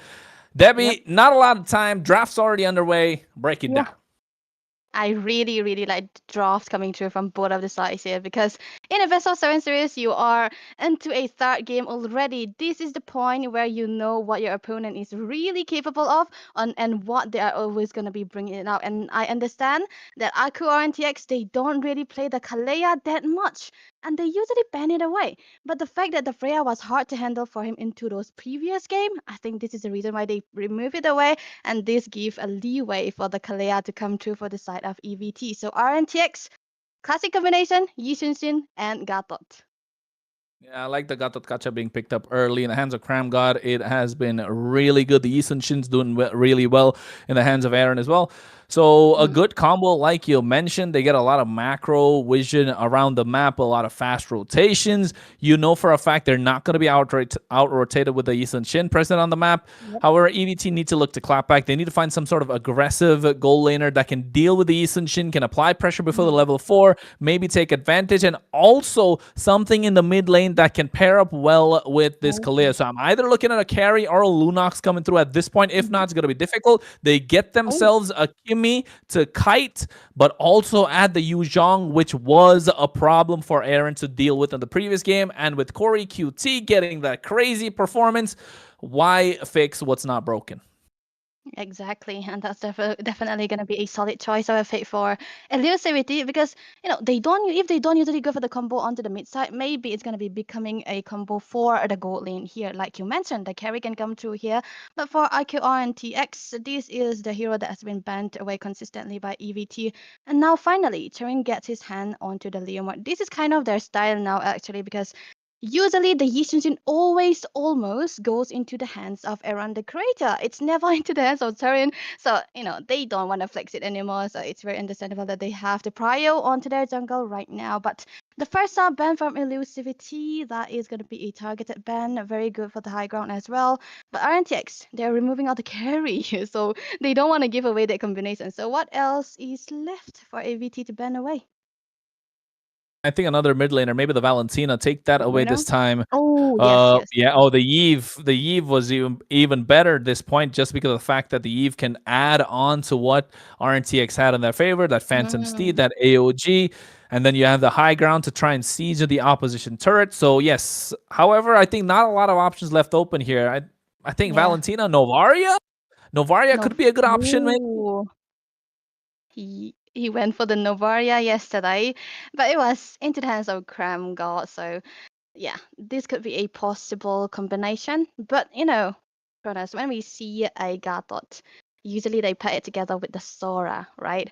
But then the Valentina is still available. So yeah, this is gonna be the safer option that they want to go for. Pick up the Valentina first, and then maybe if you want to go for the combination with the Sora, they can do it. But I'm pretty, sure that they might be lacking onto the magic department if they go for that combination. So maybe they can hold on out just a little bit because Esmeralda is still there. CC, over here. I think it's got to be a CC that's coming through in the gold lane. In the hands of Crisis, making sure you keep that Yisun Shin in check, and you can keep the Gatot Kacha at bay in the late game events. You got that Yo-Yo Blitz curtain call combo to make sure he gets low. And I think that curtain call will be good to make sure he's not going to go through. But never mind. You spoke about the Sora that could work out really well with the Gatot Kacha, so preventing that on the other side. But you know what? You forget that there's also the Alice that can dive straight into the back line with the Throne of Ruin. And that Giga Chat over there, that Fredrin, what are you looking at, Debbie? How does it feel like, this draft? I really like the draft for the Fredrin, but RNTX, they're so ready, man. They're so ready for their fighting. So that is also one of the reasons why they did not pick away the Sora very early on, because Miro is very comfortable onto the Elise, and Elise is good against this kind of jungle, like this tanky Giga that you mentioned here. So this is definitely gonna be doing a lot for them and into the laning phase as well, because Yuzong, Elise, yeah, Elise is definitely gonna be having a better time. But then again, when we talk about an Elise, he usually doesn't come out onto those sets and the first start of those turtle. They usually go for a lane a bit longer. I don't know why they do that, but maybe they just try to get a little bit of a tankiness first. I think the primary initiator in this case has to be the Alice and then going with the AOG. So far, they've been using the AOG as a secondary engage, which is how you're supposed to play that hero. And folks, don't wait any further. Game number 3 is underway. 1-1, Elusivity Esports, IQ RNTX. And I think with the draft, Debbie and I would both agree RNTX look a much more solid compared to EVT, unless this Giga Chad decides to go and hit bench presses over 300 kilos and make something happen for EVT. That's definitely what we're waiting for here. A lot of clearance already done by Elusivity under the mid lane side, which means that they'll be able to get that small creep. It's gonna be a deny for Terrain here. A jump coming through Cram. He was still able to see it, but then they cannot really do anything about it because of the better clearance that they have so far onto the mid lane here. But RNTX looks like they want to focus a little bit more onto the Yuzong's lane rather than try to go for the protective maneuver against their own crit. But hey, that's what you want to play, right? Against a Yuzong, you do not want him to be active around the map, especially if you want to have a good start onto the turtle. Yep, a good start to the turtle is what they're looking at. They got big ticket ultimates to make sure they can get that turtle. That black dragon form, that throne of ruin can go to the back line. And don't forget, even without being in the fight, Bro can pop in that mountain shocker and reveal vision. So RNTX still have that sort of advantage. Meanwhile, Crisis needs to get a fast clear so he can get on the other side a little faster. That's why Aaron already freezing out the wave. So small wins on the top side, and Aaron, that small win could turn into a big turtle take. Yeah, that's definitely going to be important here right now. But Tarin already onto the Phantom Steed here. 2 seconds for the turtle. They have to set up for this right now, but he doesn't really have the turtle, the ultimate anymore. But this could be a bit of a contest coming through from the side of Elusivity here. But they don't want to really go in first because Rudius, he's actually low onto the HP. But RNTX, they backed away though. I mean, it should be an easy turtle take. Garudia should have been able to get the HP back. There you go. And now the Black Dragon form comes in. Look at his zone out. Mirio is going to be Charon. Yes, they do. Retribution confirms him. Oh, but a Throne of Ruin, 3 members, which gets the first blood. And here comes a Black Dragon of their own. Crisis makes his way, shifting skies to be able to get one more. And he's unstoppable, but Witch finds himself 2. And that is 2 for 2 trade. However, Aaron looking to get some of that yum gold in the mid lane. That's a very tasty golden plating dish that he have right there. There was a big rotation. He knows that he cannot really go into the team fight anymore, but what else is there for him to do? Just take that gold plating, go back to your lane and get the farms onto the goal of the minions here right there. And I think that's definitely going to be the better decision made by RNTX right now. But look at the position of Graham God though. He's just trying to give out a bit of a vision here, but I think he must have lost where Elusivity are coming from. That's tough. Rudius thought he could pick him off, but then revealed himself coming out of the bush. So Aaron really saw that, went back a little bit. They try to, salvage something with that traction pulse, but Bro has Traceless. And don't forget, he's running on a Purify this time, right? Previous team is running on a Flicker. So the Purify, will it work out in their favor? That means the Eastern Shin cannot force any sort of outplays in the gold lane. Meanwhile, on the bot side, Mirio forces you the Throne of Ruin. He catches 2 members, but oh my goodness, the Appraiser's Wrath and Kramgot comes in, but a little too late to the party. Didn't get the memo, but Rudius did. Now looking to catch him off guard. Here's the Phantom Steed. They get the title strike, but the Black Dragon form to zone out Witch, and Kramgod's gonna go down. Easy peasy lemon squeeze, and Witch is gonna be next on the chopping block, and I think Corey picks that up for himself with an MVP performance previous game, and Charon shuts him down finally, but Julius, like I said, able to bench press that 300 kilos. That was supposed to be good for elusivity, and it is good for them, but Aaron with a trade out into the mid turret, that's definitely going to be the most important turret that they are losing right now, but still, elusivity, they are a little bit under the lead, but RNTX, they will be able to catch up to this if they are able to get these turtles, so it's definitely important for him right now, and I do not know what Mirio was thinking, but hey, he's charging in. He thinks in properly, goes to the Throne of Ruin. AOG comes in as well, but Shenzu super low. Witch looking to chase him down. Julius gets the turtle, but left in no man's land as Charon is as well. Aaron is there, free hitting. They get the Appraiser's Wrath, but you can see they catch Aaron off guard. Mirio comes in. Witch is solo, finally gets taken away. It's a 2 for 3, and EVT find a slight bit of advantage, and that's 2 turtles in their pocket, not just 1. Oh, that's a 2 turtle already for the Fredrin. Julius, he's doing so well onto this hero, available in every places with the perfect taunt and peel, and that's definitely going to be doing lots of favor for elusivity right now, because a Kimmy is what they have into the mid lane side, and when you have a Kimmy, you want to have a good frontliner who can stand for you, and you can get the free hit, but top lane... Oh no, Julius, I think he's going to be sandwiched right now. Rudius of Charon trying to make sure nothing goes bad. The Appraiser's Wrath comes in, but not a lot of damage. Nice traction pulse, and Corey QT on top of the opposition the entire time. I don't know if he's playing a lane. Bro is everywhere. Now AOG out of there for Cram God, and Iku RNTX needs to find a way to slow down Corey QT because it's getting out of control. And Mirio is not able to maximize what they're bringing in, and Charon's not having a great game on his best pick. Yeah, on his best pick, and he's 4 deaths down, and he's also 2 turtle down. But hey, Rudius. Oh, there it is. A nice use of the Tsunami Slam. Traceless to make sure he gets out of there. Nice Unbreakable coming in from Cram God as well. But the heal from Rudius, making sure they can sustain more. Charon on the bot side, trying to get on top of Crisis. He doesn't have the Shift in Skies, doesn't want to use it. And, well, call that a stalemate. Never mind. Julius is right there, and Charon left in no man's land. He's going to get taken down on the bot side. Will he? Yes, he does. A killing spree. A killing spree picked off by Julius. He's already level 10, and Charon stuck in a level 8, and he's 5 deaths down. And that's definitely not going to be a good sign, but Aaron, he's trying to pull out something here. Oh no, they catch Shenzu. He gets deleted. A Throne of Ruin comes in, but look at the Black Dragon form. Again, Julius gets the turtle.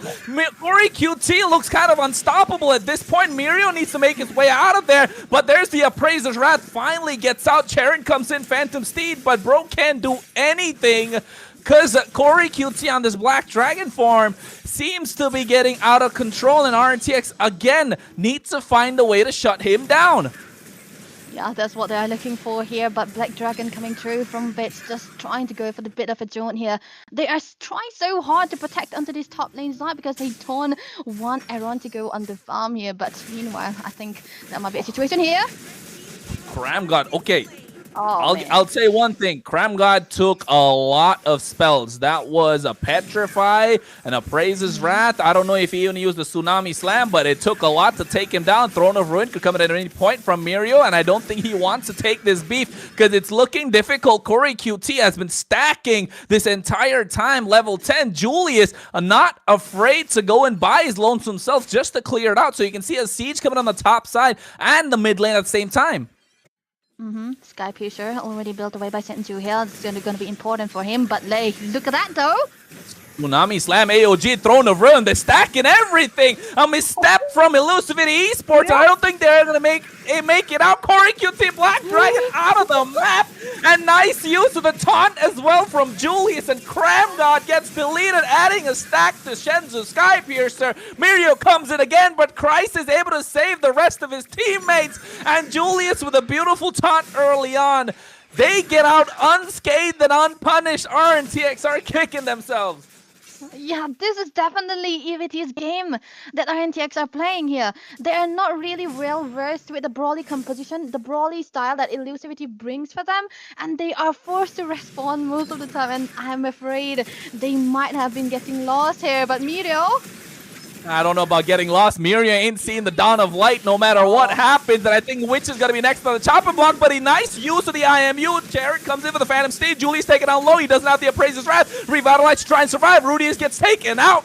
Aaron finds a kill. Christ is going to be next. And Charon finds it indeed. It's a 2-for-1 trade for the first time in a long time. RNTX get an advantage. But is it really an advantage? Yeah, this is what a bit of a equalization comes to here from that one fight. Still a long way to go for them, 2k behind, and this is the deficit. The Lord is already up here.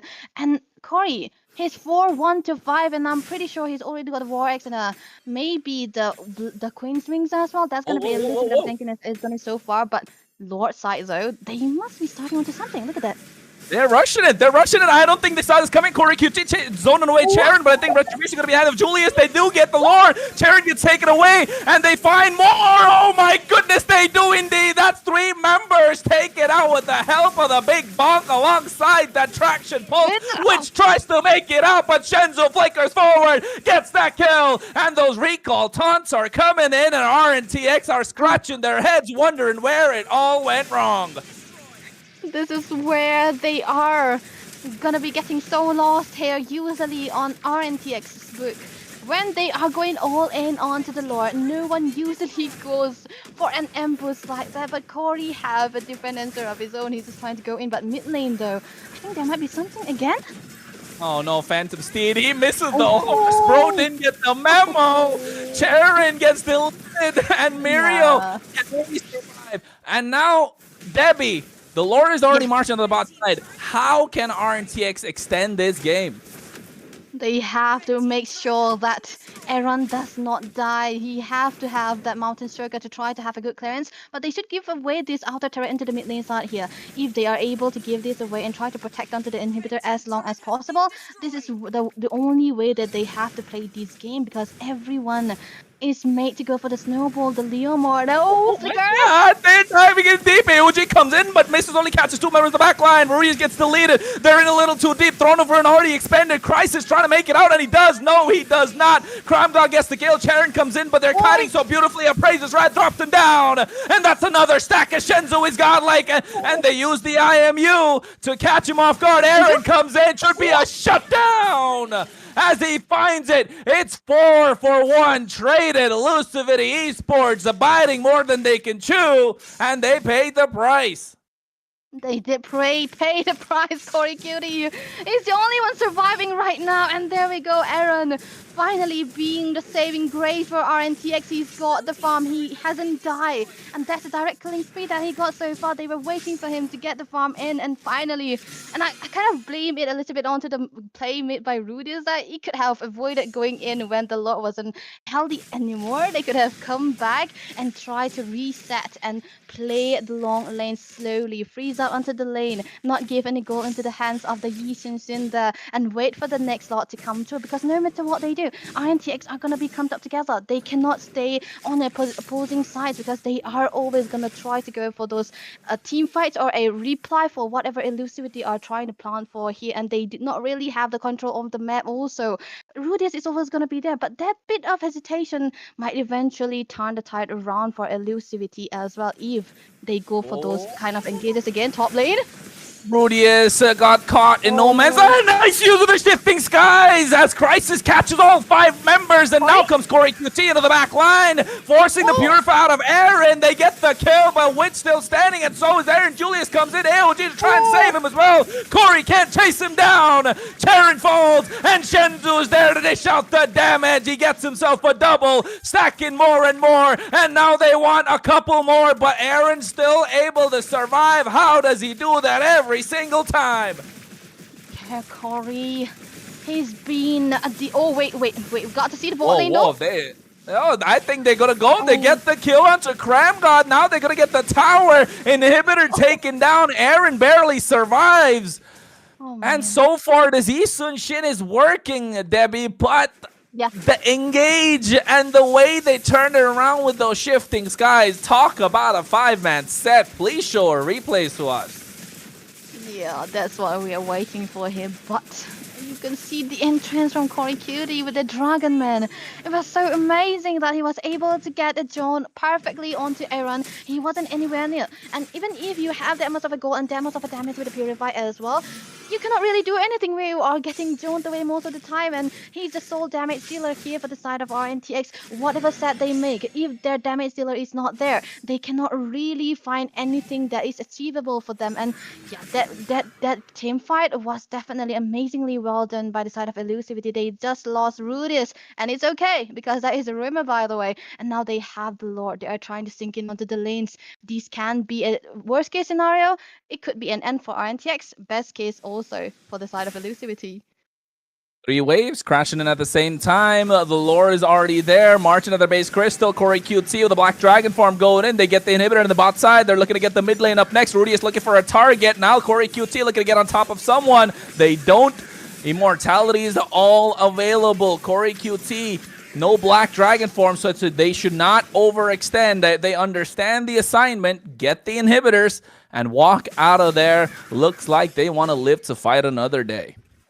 Yeah, 9 deaths on Turin, man. This is a Leomord who doesn't really have that early game with no turtle takes 0-1 so far. He's definitely struggling a lot, and we can see in the later part of the game where the Leomord usually falls out. Everything is into the hands of Elusivity now. They can freeze onto the lane, set up the long lane for themselves, and try to go for that Lord again, because that Lord can be a possible end. But RNTX, these can be a do or die situation, Kronos. What are they trying to do? Oh, yeah, they go for the Black Dragon. They don't care. He's looking to chase somebody down. 80 seconds of the turtle. Beautiful time to use it. Charon comes in with Phantom Steed. Now looking to go to the back line. They catch somebody off guard. And Charon, oh my god, AOG comes in as well. Shenzu, look at him. He's left untouched. Nice throw to Ruin, but the wrong targets. Shenzu gets the double. Make that 3. Now make that 4. Give him the savage already. Aaron. What? As they wait, 5 members Elusivity Esports look to claim this throne of the best of 7, and now they take the game number 3 in their hands, and RNTX need to get back to the drawing board. Discipline broken away by chaos. Elusivity, a good read onto the map. RNTX, that was their last call. It was a choice between waiting for the Lord to end their game, or them trying to go for one last set, one last time. That was a do or die situation, but Corey, he just went in. He just dove in with the Black Dragon. He doesn't care. He just want to go in, and that turned the tide around. Senju completely left untouched. He's behind. Everyone was fighting, and he's free hitting at that point, and that was amazingly well done. The layer, the amount of damage, the layering of those crowd controls, that was so on point for the side of Elusivity. They just wanted to fight, and they win that fight and win this game. Bro, Charon on his best pick Yep. didn't work. Didn't work. The Joy, it kind of worked. The Lancelot, it didn't work. So now where do they go from here? Is it the ban of the Kalea? Is it something else that they got to think of? Maybe it could have been better if they went for the Novaria, like we suggested in the draft, right? Like, because the Valentina, yes, it's a good pick to try and kite, but if you add the Novaria, you'd have kind of 2 targets for Corey Q to get on top of. And it could have put him in a confused situation, but they went for the Valentina. Not a lot of ultimates to steal. You have the Black Dragon form, which is the best. Yes, you go for it, but you're putting yourself in danger, and then your team is not able to capitalize because you're one of the damage dealers that needs to be there. You're kind of like a secondary carry with Aaron having all the gold on top of him. Mirio is just there to be a meat shield. Yeah, it just didn't work. The idea was there, but I don't think it really was executed to perfection, especially with Charon. Look at Charon. Forget the rest of the map. Look at Charon. Always has someone, at least 2 members on top of him. Mm-hmm. And this was the part where I was kind of worried why RNTX did not really go all in for that, because they could have just denied the heal onto Rudis and try to burst out onto this turtle. Because as a Lemur, it's very important that you get the first turtle so that they will be able to have a good early game here. And Miro here, this was a very questionable move for him, I would say, because two tanky members, of course, it's understandable that you'll still be able to survive with the blink that you have so far. But when it's a big follow up coming through, everything was dominoes here for RNTX, and I think this is the start of their loss from that early game. It was only 4 minutes here. Yeah, and I think here again, like Charon, if in the 4th minute mark, they kind of had the advantage. IQR and TX. This fight could have turned things around, but Mhm. unfortunate that it kind of didn't go through. Rudius, look at him again, getting on top of Aaron. But the entire time, their primary target was Charon. Shut down this Yeah, Leomord yeah, that is looking to be the finisher for RNTX, and then you can make something happen. I think he even missed his horse one times, didn't he? yeah, yeah. He did. I think it was most of the tsunami slam, and Rude is completely denied his horse to have a reunion with Terry himself. But yeah, most of the time when you see the fights being going on for elusivity here, even if Miro goes for those perfect set, when there is not that big amount of damage that can be followed up through that set, it cannot really happen because elusivity they have a great amount of damage onto their kid. Senju always free hitting, no one was targeting him even, and then Aaron was always late to the party because he doesn't really have that opening. When he wants to go in, every of his members were already low, and it was time to go back or die. That has always been the fate of RNTX until the later part of the game. I mean, under 10 minutes, I would say it started there, but this fight right here, look at this here. It's so good for it was amazing for elusivity because they still were able to survive. Yeah, and I think Crisis, this fight, EVT, you're right. They were able to survive that, and that was less than 9 minutes in. And this is where it kind of turned around. They used the IMU's Tsunami Slam, just didn't work out. Again, look at Charon, always has somebody on top of him, not allowed to breathe whatsoever. Got a couple of kills, yes, but they weren't able to capitalize more than that. Again, here, 2 members on top of him. Like, what's bro going to do? The rest of the members were diving in, but unfortunate if you don't have a diving hero that's diving in with the rest of your team, what can you Mhm. really do? So RNTX needs to find an answer, get back to the drawing board. This was a massive throw coming in from Mhm. EVT, if I Yeah, may say this was so. yeah. Or I don't understand why would they pick this fight? This is why where I was actually worried too. The lore was already taken down, and they could have avoided that. And this is the part where Yisun Sin here, Ron already got that final say onto the team fights. He got the killing spree as well. But hey, look at this layering of crowd controls coming through from elusivity. Though they have been this is the winning fight, right? They were able to get a free hit from Senju. From then on, he was so ready. Okay. MVP though, that's gonna be Julius on the Giga Chat of a hero. 21% damage on a utility, and he is amazing. I would say these games so far untouched. You know what? Fredrin is the personification of what Joseph wants to be. Go to the gym, hit that 6 packs, right? I mean, shout out to that guy. But either way, Very good. I mean, ex RNTX player, right? If I'm not wrong. Either way, Yeah. though, EVT's Julius right now getting the MVP and nice use of the build as well. Get that Molten Essence up first, add a little bit of extra HP. You can do some damage Mhm. at the same time and then stack it up with the Brute Force Breastplate, finish the Cursed Helmet, and then go to the Oracle, which is a nice build pathing for them to take to make sure you're able to tank a lot of the damage. And not just that, add on to the extra bit of mobility that you bring in with that Brute Force Breastplate. So I would say Mhm. that's some smart, some smart itemization Yeah. on their part. Yeah. However, now don't forget though, Debbie, don't forget RNTX were on the red side in the previous game, which Oh usually yeah. has the advantage. Now Elusivity get the red side, and automatically they have the advantage, and they have the score 2-1. They would have won that RNTX. They had a good run into the lower brackets, but this time Elusivity are really making them question their identity as a new squad as a new lineup that they are bringing into this so far. So now a respect ban, I would say. Now finally they banned away the Kalea. And Justin always I mean, we don't talk about Zutsu anymore. It's basically non-existence. It's just Exactly. just filling the gap at this way, so it's understandable. Yuzong ban though, I would like that. I would like to see that.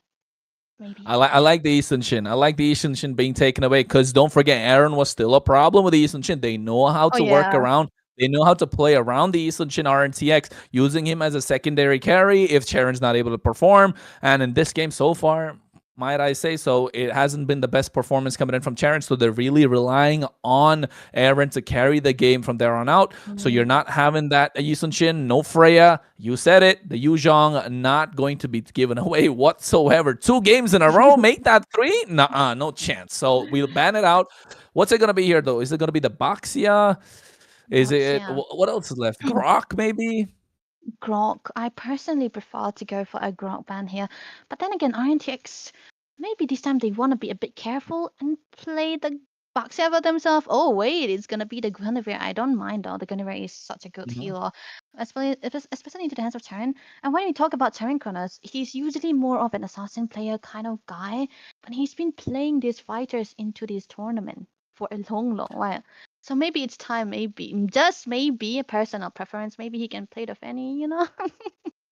I mean, hey, if you got the fanny, you gotta pull it out, bro. Like, I don't know if it's his comfort pay. I mean, he's not comfortable with it, or maybe he feels too scared. I mean, currently assassins are not in the meta, right? We Yeah, already know that it's true. very fighter heavy. But if you are picking the assassins, you need to find a way to snowball the early game. And I think the early game so far has worked out in their favor. They're able to convert objectives. They're able to take turrets. Yeah, They're yeah. able to get neutral objectives, but they need to find a way to let Charon snowball. Yes, you have a secondary carry in terms of Aaron, now almost being built towards a hyper carry with this Claude, but you want him to get him some confidence boosts to make sure he can carry the game.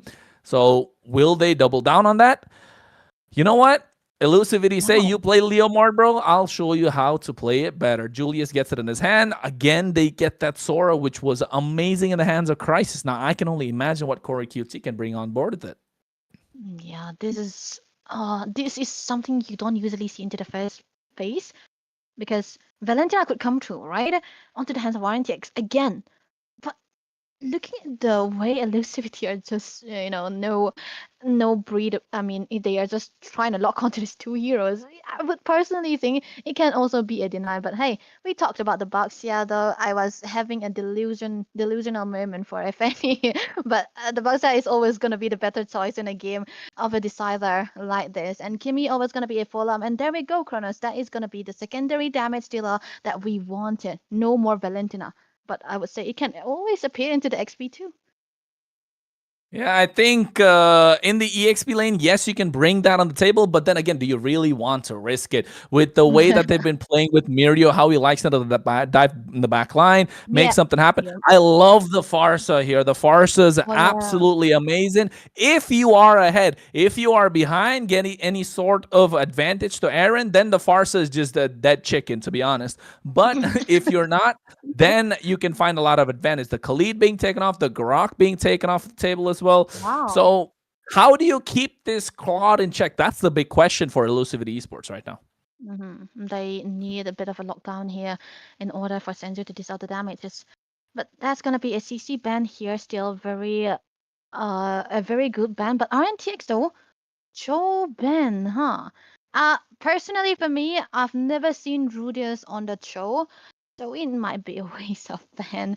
But there we go. That's gonna be another pick off. We were talking about the way of how they should be dealing with the crowd. That's a direct. So this is a Kaza and a Farsa combination, Kronos. That is a direct delay, instant delay. So RNTX, they need to find an answer for this. What can Mirio play here? I mean, it's like we're going back about what, 2 years, 3 years almost with the Kaja Farsa combination, Kaja Leomord, and let's not forget you got that Sora to bring in everyone together with the shifting skies, and then you get that big pull. So now already Aaron's thinking, okay, wait, what's going on, folks? What is going on? We got ourselves an Atlas. When was the last time we said Fatal Links in a tournament, in a match, Debbie? It's been forever.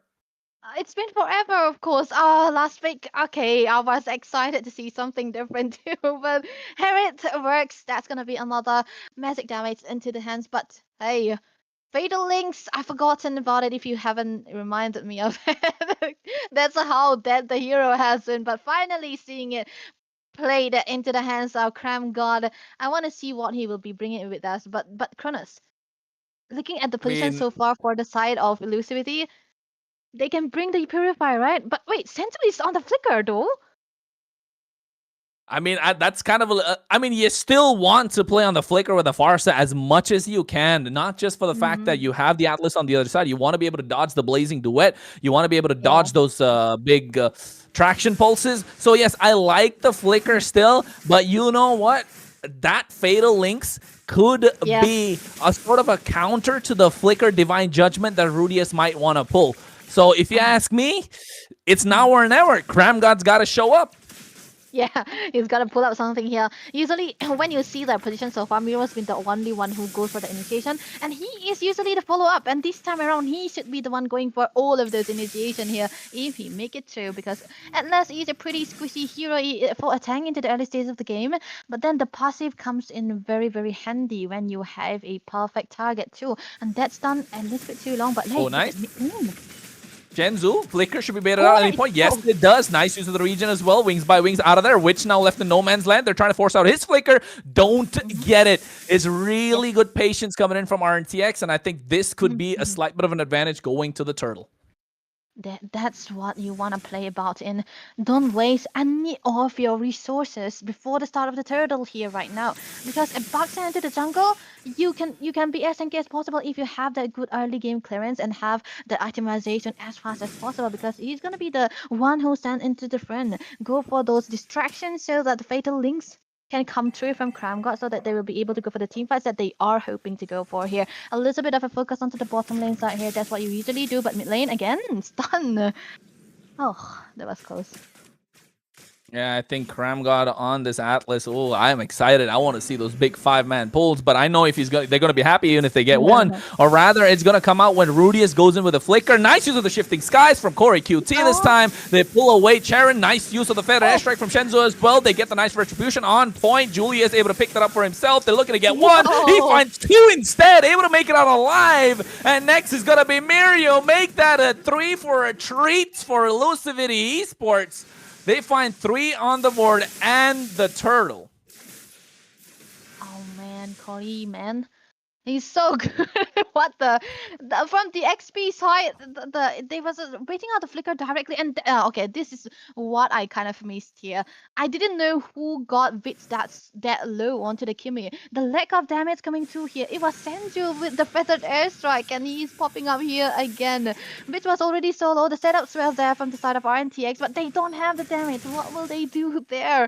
And worst case scenario, red buff gone, taken away by Julius here again, and these is the Leo mode game that RNTX were hoping for into the previous match, and now Julius, he's 3-0-0. That's a very, very good start for a Leo here, and I think he's gonna go rampant this game. Yeah, and I think you said it right. This is the game that RNTX were hoping for in the previous one.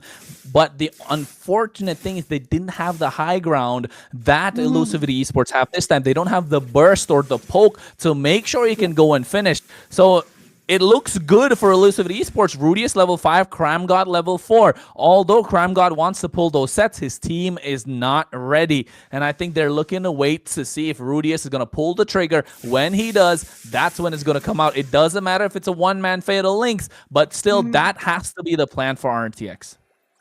It's like a Kalea, but without heal, but you can get 2 or 3 members there, but not a suppression nevertheless. But one set is all going to be what it takes for IQ RNTX to finally find their footing back. And now they're kind of lost here because they don't really have the target into the mid. Oh, But no. Oh no, Charon, what are you doing? Now finally gets caught out again, gets pulled away. That's the Kumar Bush, man. You don't go in there. Corey QT gets one. Feather Airstrike comes in. A lot of damage being placed down. And look at the timing, Debbie. Just before the turtle. Yep. You cannot enter the Kumar Bush before the turtle. That's what, man. This is why it's the Kumar Bush, man. And there we go. The second turtle again for Julius. The blue buff again in jeopardy. This is definitely not looking good for a Barsha into the early stage of the game, and yeah, maybe elusivity they will be forcing onto the bottom lane side too. But the fact that the gold lane is still dead, right? There's nothing going on for them. But the turtle has been consistently going into the hands of elusivity means that maybe Crisis will be the one who is ahead onto the goal, and he is even in HP lane, and he have the purify, so even Cramgod cannot directly go into this guy. First build for Aaron though, that's gonna be the DHS is gonna be able to take it out, but it takes a much longer time for a Claude to come through. But for Harriet, when he have 2 items, he kind of ready. But yeah, he does still need to go for the scaling, but he's much more earlier onto that scaling potential than that for a Claude. So maybe Elusivity can play a little bit more aggressive here. Oh, Cramgod looking to get something off now. Looking to find someone. Corey QT is the one that's there. He gets stunned. Nice use of the shifting sky as well. Got 2 members. Fatal Links comes in onto Corey QT. Elusivity Esports clap back with a feathered airstrike. And now you can see the try and go in. Zaman Force dropped down, but he's away from it. Mirio still able to make it out alive. Uses the flicker to engage as well. But now the disengage call coming in from RNTX. Rudius wants to go for a pickoff. No use of the Divine Judgment yet. Or rather, used early. He did use it early, but when it's back, I think it's gonna be very. It's gonna be a special ultimate for Aaron. That's what we are pretty sure about, because that is the whole point of picking out the Kaza as well. And yeah, Shenju, he's still very healthy onto the first the position very good. That's where the flicker comes through again. But never mind. I cursed it. I think position very good, and he had to flicker away. Ooh, that's a lot of damage being thrown down as well on top of Aaron. And if you are RNTX a fan, you kind of hoping for Aaron to have a good time and Rudius to get a little bored and catch somebody else with that Divine Judgment. At least pray and hope if you're watching. But Elusivity Esports, I think they've kept their cool so far. That's what you usually see come out, right? From Akaja, you get overzealous, you keep getting pulls, and then now when it comes to late game, you're not going to be able to get the right target. While they're showing the top side, the bot side, already the turtle being taken away, and Crisis chopping away the tier 1 at the top side, and now they come in. Julius finds one. Shenzu with feather airstrikes, too much for them to deal with, which is going to be the next on the chopping block. Mega kill in the hands of Julius. Mirio's barely surviving. It's popping in the emotes. They're crying as Mirio goes down. It's recall after recall, but Aaron is still alive. Saving grace somehow, some way. RNTX might still have an open door. And that should be waiting for Aaron to get the farms right, but then he lost out onto the lane already. Both of the turrets, top and bottom, taken away by Elusivity here, and the Herod is completely ready to go for the team fights if he have the itemizations that's required, which we shouldn't have to. We will have to see. But okay, there we go. Oh, Oracle first build for Corey Cutie here. He doesn't mind, man. He just wants to have that tankiness on time though. A lot of goal lead onto the hands of Crisis here. He got 2 items. What he need is gonna be the Holy Crystal, and that is gonna be enough for him to go haywire onto the backlines for RNTX here still. But they are playing a little bit slow here because they're waiting. They're waiting for the right target here, and I've never seen a Fatal Links, right? We haven't seen it once. We've seen it one time. One time we cancel out by the Divine Judgment when they were trying to get on top of Corey QT. Still, they ended up on the losing side though. But you know what? Everyone's probably thinking that Charon's not performing in this game, but I'll be honest, I don't think it's the fault of Charon. It's just the draft of Elusivity Esports that allows the poke on top of him, so he's not allowed to be in these team fights as a front line. Already, you can take a look. He's the first one to go in, but gets poked out too early. Your Atlas is not a tank that goes out and face checks bushes. He is the initiator. It's the job of Mirio and Charon to open up the map a little more to make sure Cramgod can come in at the right time, get that big set, and then maybe Witch and Aaron can provide the damage. So far, it's not working out because Elusivity are so good at poking down the front line like we are seeing with the feathered airstrike and gets it unstoppable. So it's kind of breaking away the plans of RNTX. Oh, he goes in, Fatal Link catches 2 members, but the third guy comes in blazing. Duet finds it finally. The damage is there, and Julius gets shut down as Witch gets 2 and now able to make it out alive. A 2-for-2 trade, and this is what I was literally talking about right now, Debbie. Yeah, this is finally the thing that we waited for a long time to come to. Finally, Fatal Links, and that is gonna be 2 stacks for the Sky Piercer onto the hands of Mr. Vitz there. Good engage. Oh my goodness, the blazing duet, the follow up onto that damage coming through from Vitz as well, and he still have the flicker. Finally, things are looking good for the side of IQ RNTX, but still not gonna be that enough because they are still 4k gold deficit here. The lore is already up. A lot of good positioning already secured by the side of Elusivity here. Whoever comes in from the place that they are in, one Divine Judgment will be enough to get bursted down by them. Good check onto the boost by Rudis. They're not letting them anywhere near. And looking at the jungle's XP so far, level 14 to a level 11. So it's not gonna be a good idea for RNTX to start this lot either.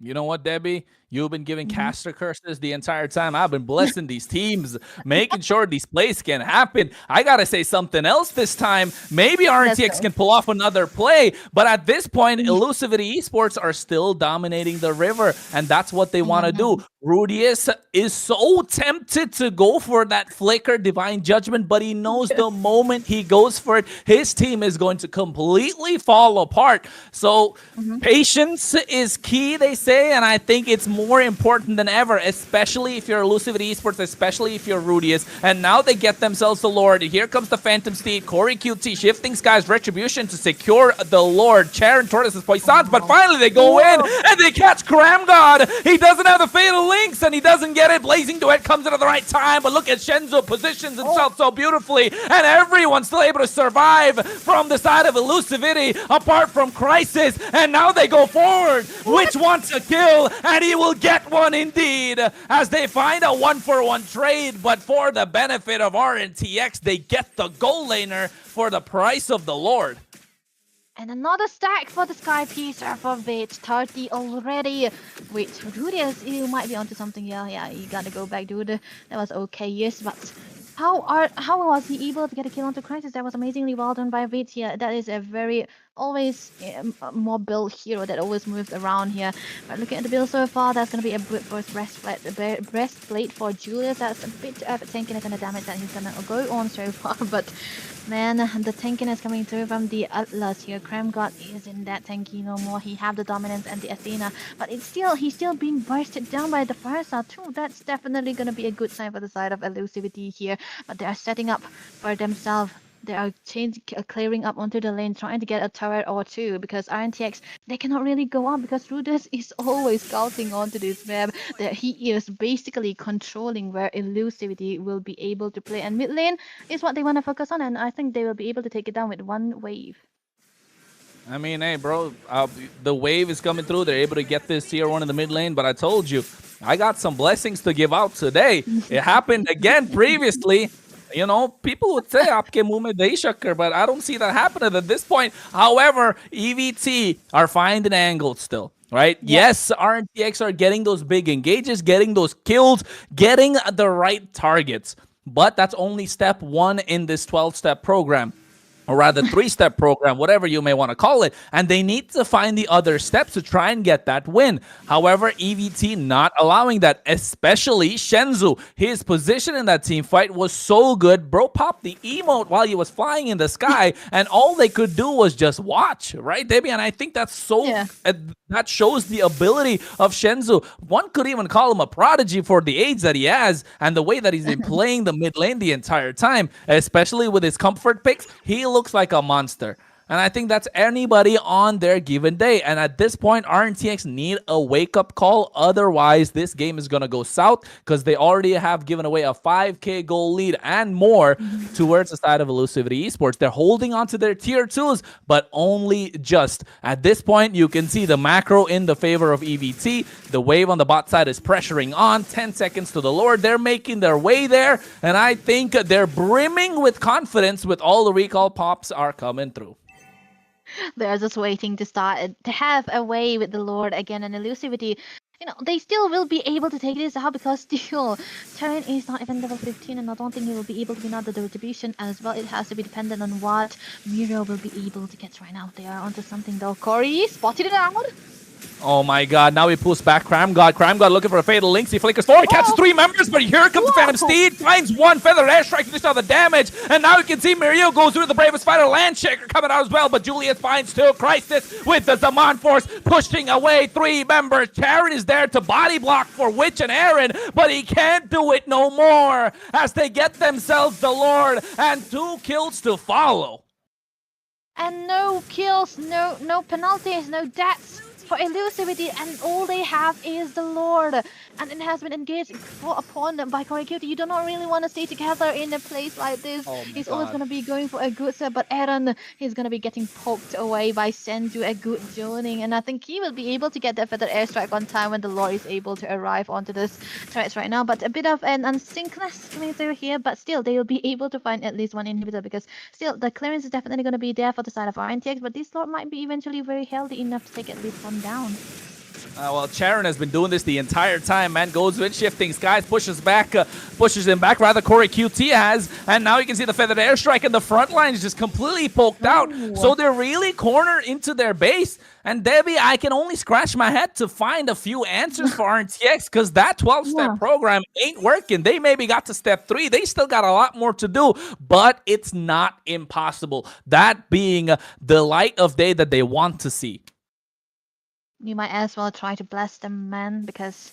Hey, man, I've been blessing them. I got them 3, 4 of these ganks right. But I'm just saying, they got to find those few more steps that they're looking for. They need that item in terms of Malefic Gun for Aaron, and they need a lot more stacks for Witch. I think he's already got 30 on the board, if I'm not wrong. And Cramgod has been trying, but Mirio and Charon have not pulled up their stocks yet. I think they're still behind in terms of where the race started, or probably running in the opposite direction, because this Lapu Lapu has completely been negated. I haven't seen a really good Bravest fighter come out anytime this entire game. 16 minutes in, have we seen one?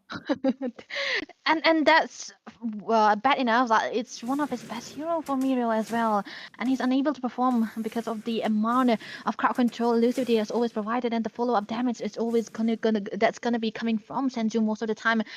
And, you know, I had some doubts about the flicker, right? And you like that flicker from Senju. And I think the flicker is much better here because he's never getting caught. It's always onto the backside, and he's always using it for a bit of an aggression rather than defensive. And that is where you know that this Versa is very, very comfortable onto the way that he's been playing right now. They will be setting up for the Lord here again. No turrets taken down for the side of Elusivity here. And now it's very hard for RNTX to have a good comeback.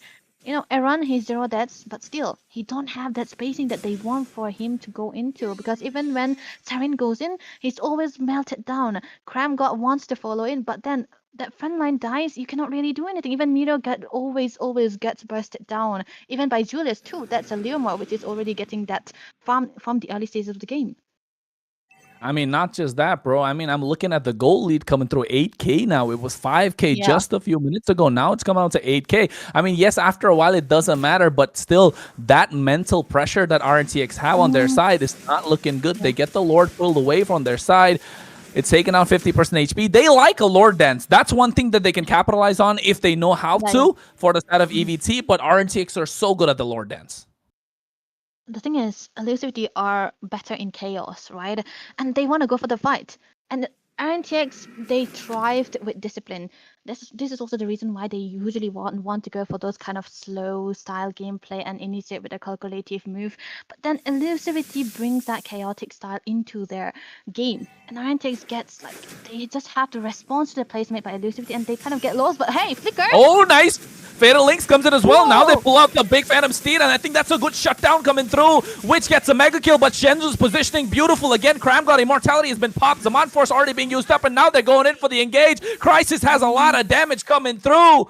They find 1-for-1, but it's good for RNTX as they trade the jungler for an EXP laner. Again, the pickoff was there, Debbie, but the follow-up coming from Mirio just wasn't present.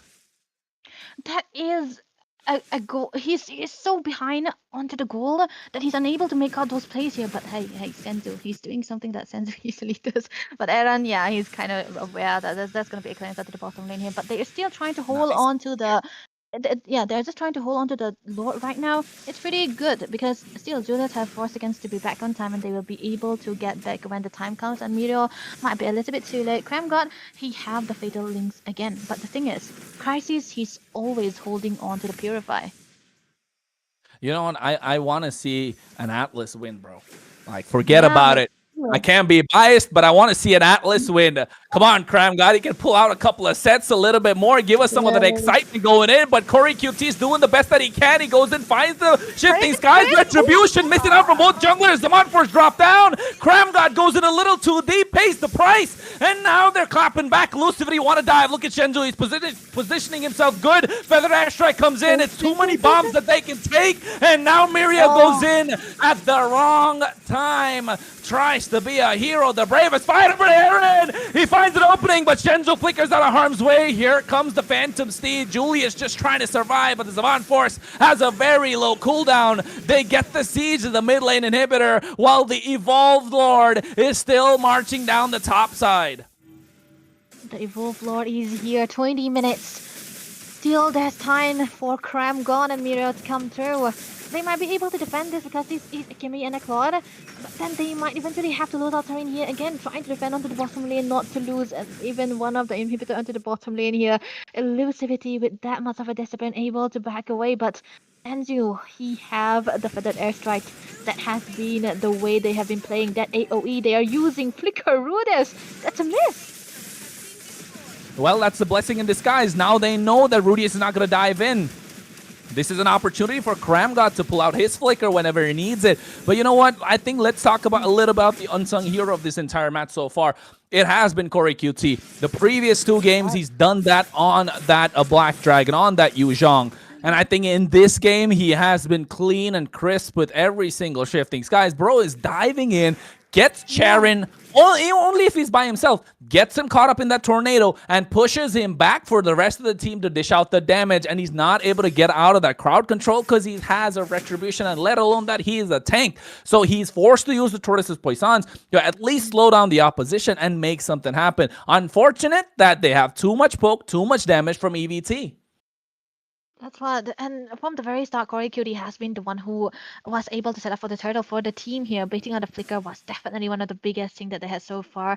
But Rudius, on the other hand, though, he is in a very good position where he can try to just take one and get bursted upon 30 stacks onto the goat bit here. That's the Kimmy. He is very comfortable on. Holy Crystal already taken away. No DHS. He did not build it away. But oh wait, did he steal that red?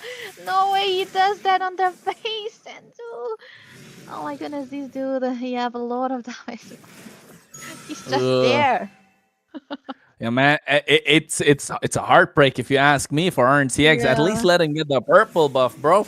They didn't, and now I don't know if they want to contest this Lord. They kind of have to go all in. The wave's pressure on the bot side. They know that, but look at the timing. It's still about 19 seconds for the next wave to spawn in. The Lord's been reset. Now all 5 members out of position, forced to recall. They need to find a way to defend their base, and now they go in. Feather Airstrike comes through as well. Look at the back line. They go in. Corey QT looking to get the shifting skies down. Cramgod trying to protect the rest of his team. Aaron already down and out. Nice Fatal Links catches 3 members, but they don't have the Blazing Duet. They get one. But in the meantime, the minions just take the base. Crystal 3-1 EVT. 3-1 EVT. Oh, wow, that was an amazing performance, Rudius. They don't really have where he was. They just dive. They kited from the backlines. I think he was on the conceal as well. Catching Aaron was the best game-winning moment together with Senzu, who was so mobile with that hero. I don't know what to say. I don't even want to predict who's gonna be the MVP in this game because everyone did their part. Rudius, Sendu, everyone, Julius, Corey, of course. I don't even know what to say. The engages so far, everything that they have done has been very calculative, and it's always good.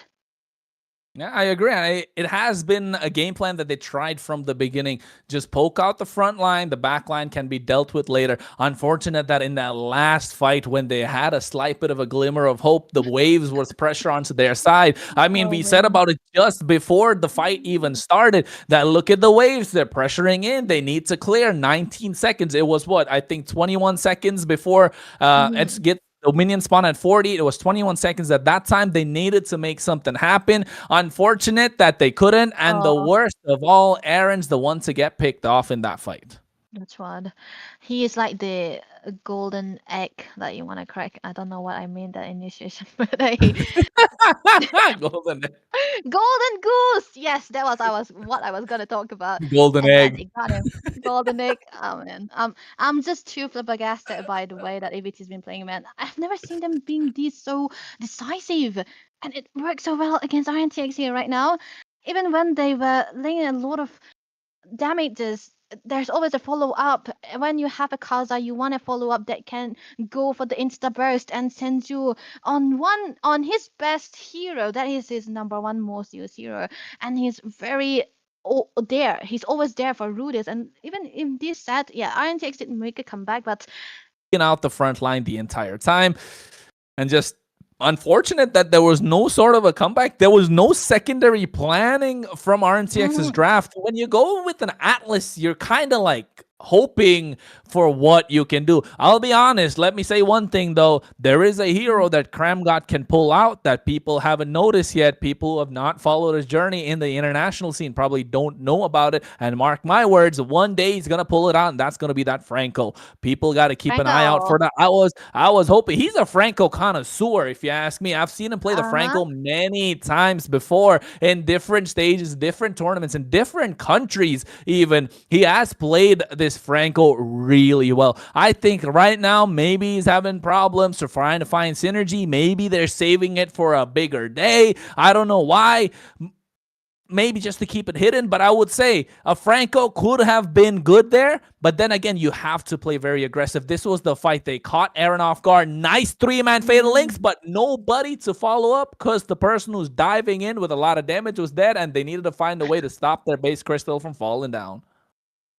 yeah, Minions MVP for the game. But yeah, it was more of a better setup and clearance. Ah, Oh come on. wow, we got Nah, him as it had to. It had to be MVP. Corey QT, right? Come on, That's what I was talking about. Corey Cutie. Come on, man. Let the casters come choose on, the man. MVP. Suha, man, you messed up there, bro. You messed up there. It's gotta be Corey QT with the way that he was playing with those initiations, Oh. being the unsung hero. It's all right. He's the Mhm. MVP for that game for us at least. However, hey, this one, Julius kind of showing how to play the Leo Mort a little bit, if I may say so. And RNTX are backs against the wall. EVT match point, Debbie. What has to Yeah. be the plan for RNTX? Please tell us. Oh man, when you say the Franco for Crime God, I've seen him once onto the Franco. You They have? lost that game. Yeah, he with INTX. I don't remember if it was Zutsu or that a different one, but wait, it's gonna be Zutsu because he's only here. They lost that game in the upper brackets. But hey, when you say about the Franco, I was thinking like maybe he can pull away the toe. Toe is usually comfortable onto that. If he can play that toe in a MS that he might not be, comfortable on. But maybe another pick off for the side of RNTX give me a bit of a good set, like have him have a better lane because I think he has been shut down by Corey Cutie most of the time these two games. He kind of has, and I think Mirio really needs to pull up his socks, try and play with both hands, and make sure something happens. Bro's, I don't know. I don't know what grip he's got. He got the claw grip, or his other hand is not working for some reason because I could not. We really couldn't see any sort of dives. If you ask me, he needs to get the bravest fighter on point. He needs to make sure those crowd control is stacked, but just not being able to stack that on top of the fatal links. At least try and dive into the back line. We saw that in the previous game as well, where they tried. He Yeah. was playing the Alice. It was a great Throne of Ruin, but the wrong targets because you're leaving Shenzhou untouched. And same happened in this game today as well. So if they find an angle for it to happen, it has to be Mirio on top of Shenzhou. Only then can EVT fall under pressure and maybe crack, like that golden egg you were talking about. Golden egg. Yeah, we're not forgetting that, are we? I'm just Oh, joking, man. that was so maybe it's gonna be a final game or not. We'll see. But I think it's time we have a bit of a break here because let me take my rest, man. I'm gonna go watch party. I'm joking. But okay, I think another goat of mine will be joining us here. So before we get into that, let us take a bit of a break, and we'll be coming back for a possible end of these finals.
3-1 is the score of the Indian Championship Series by Zutsu Esports. And of course, it has been match point for EVT now. And will RNTX be able to clap back? We will find out, as my name is Kronos. Alongside me, the one and only Scared Yet, asking everyone, are they scared yet that EVT might take this throne if you're an RNTX fan? Or if you're an RNTX fan, are you scared yet that your team is going to fall apart? You don't know what's going to happen because, ladies and gentlemen, let's not forget this is powered by Vista Games, tech partner AOC Gaming. And of course, we're talking about Mobile Legends 5v5. Ain't that right, Scared Yet?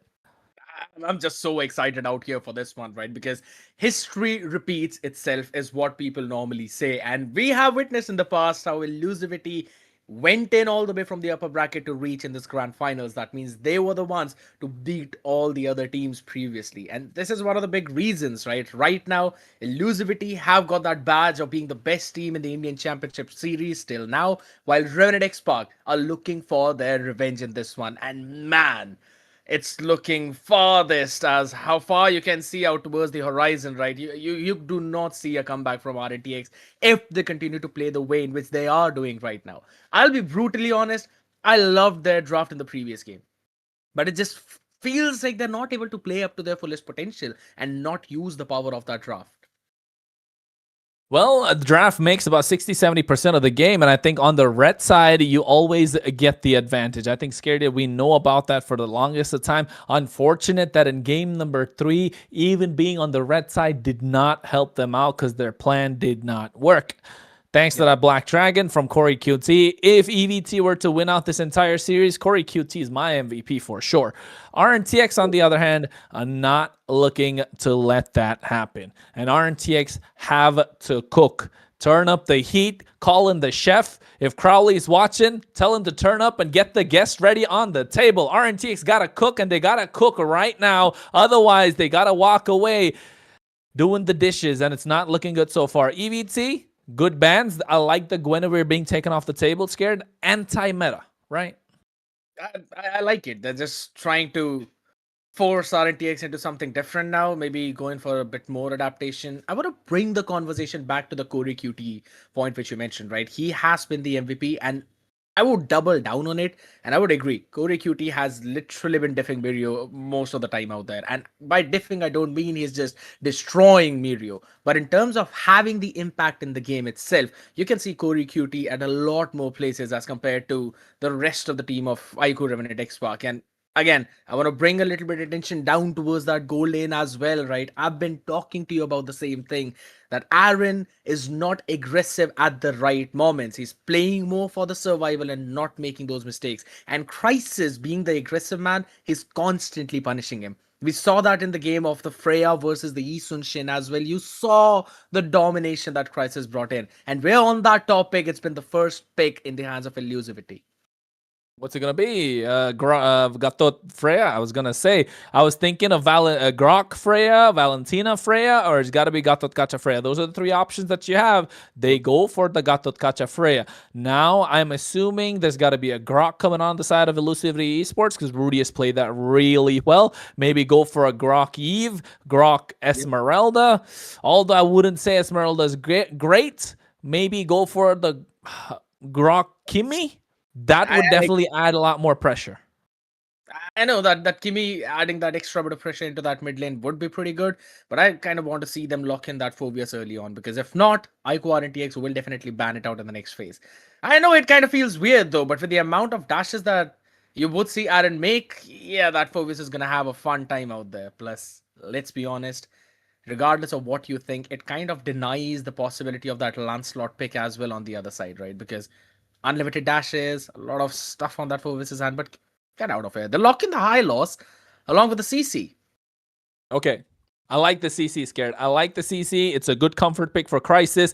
He can manage to do something in the goal lane against the Freya in the hands of Aaron. So yes, it works out. So kind of leaning to the fact that the Eastern Shin's going to be in the jungle, which is good. I like it. But oh my God, if they're...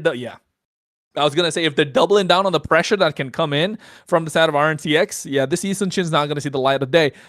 However, good bans coming across on the other sides.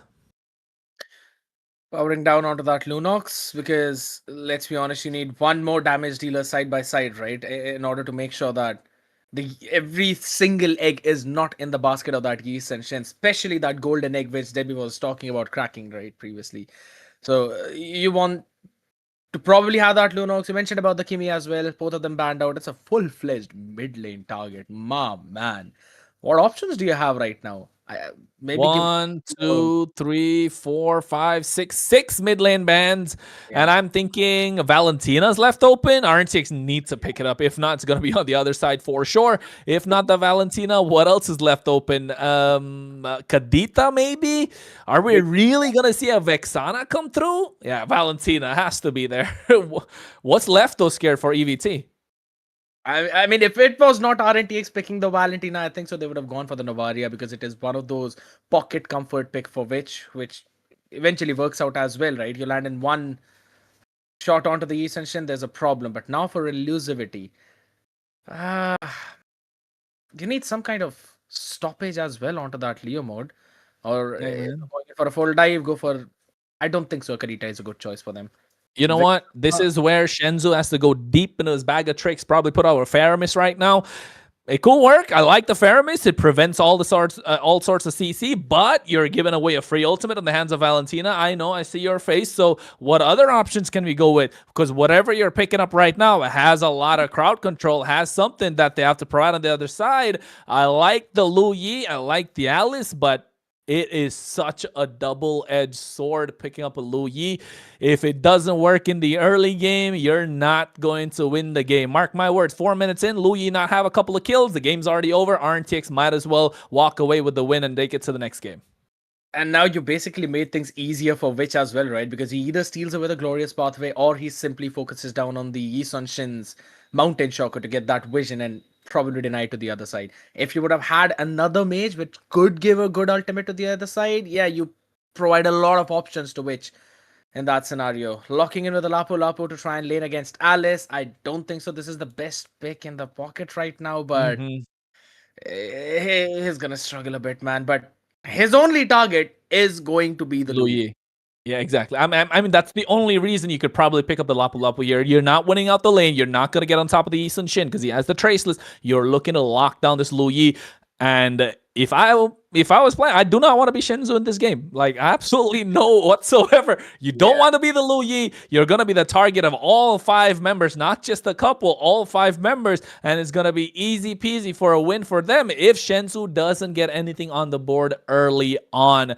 And I think it's a mixed match of names, but folks, don't worry about it. Witch is only playing for RNTX. His contract didn't go to EVT. Don't worry about that. He doesn't like the Hylos. He likes the Valentina. We ignored that, and we see if EVT will be able to take this game and make it theirs as they win out the BO7, or is RNTX going to capitalize and extend this to another game number 6? Scared yet? What are your thoughts? Man, aura so high that he's playing for both of these teams, and this man has to bring out that international experience as well. If IQ and TX are ready to pull back themselves in this entire best of 7 series, but in the land of Dawn we go, ladies and gentlemen. Elusivity 3, IQ and TX 1, and you see that early domination from Senzu. Yep, you're already seeing that. Has that yin and yang, that dispersion rotation combo does so much of damage in the early game, and EVT needs to find a way to capitalize. RNTX have to respect that damage, but what RNTX have at their disposal, Scared, is those big ticket ultimates, that level 4 power spike. One of the big things that I want to focus on is who's going to peel. Hold on a second, Cram God. Oh, nice use of the Terrify on Shinzu as well. And I think Rudy is trying to make his way with the Law and Order. And what were you saying, Scared? I was just hopping back. Hold on, man. They're just fighting constantly up top. Crisis as well. All right, Hey, it's gonna ignore be a that. draw. Tell me what you're talking about. It's gonna be a draw. I was simply focusing down on the fact that yes, you've got the Gato to peel for your team, Oh. but it takes some time in order to scale up. Nice try from Julius there, trying to steal away that camp to deny level 4. But on the other end of the spectrum, I still want to see a lot of plays being made from Miri on this Lapu because everything rests on his shoulder. He gets Senzu He puts him out of position, his team wins the fight. He fails in doing that. You know that the Alice is jumping on your backline and now they are immobile. And not just that, though, Scared. It's been the same story for the past 3 games, if you ask me. Right, it has been on Mirio to try and get on top of Shenzhou in game number 3 when EVT had the Kimi on their side. He was playing the Alice. Yes, it was a great dive. He's got a 4-man set with that Throne of Ruin, the AOG followed by Cram God. They had everything in their arsenal. Unfortunate that they just left Shenzhou untouched. He was behind the wall and bro was going pew pew pew pew the entire time. And now in the previous game, the same story. It was the Farsa, which was kind of left untouched, and they couldn't do anything about it. Why? Because the Lapu Lapu was completely negated in that aspect of these dives, in those invades, in those team fights, in those neutral objectives. Now, again, you are giving that responsibility to Mirio to get on top of Shenzhou. This time, an easier target, right? So that could be a blessing in disguise. I was just about to say that in the previous few moments, Elusivity had a way of kiting around, but this time the only kite you have is that flicker to reposition, which goes on cooldown for the next 120 seconds. And with the position, it clearly seems Elusivity don't want to go for this turtle. They're not going to fight for it. They'll just try and force that retribution of Chagrin. Corey QT, Throne of Ruin coming in as well on the top side. They're able to get that orange buff in their pocket. Corey QT in trouble. First blood in the hands of Witch. This is good. This is good for RTX. They got the one member that they're really worried about. Quite a questionable decision from Corey QT there, because it was clear Elusivity are not contesting for that turtle, considering Julius was stealing away that orange buff up on top. So I don't think so. This was a very good death for him. And also his flicker is on cooldown now, so it will not be up for the next fight, which might eventually break out if in case they want to go in for a bit more aggressive play. So that's a pretty nice win for Raikou RNTX. Yes, it is. It's a good win, and you can see already Witch is taking a glorious pathway, the best ultimate that he can take from EVT, if you ask me.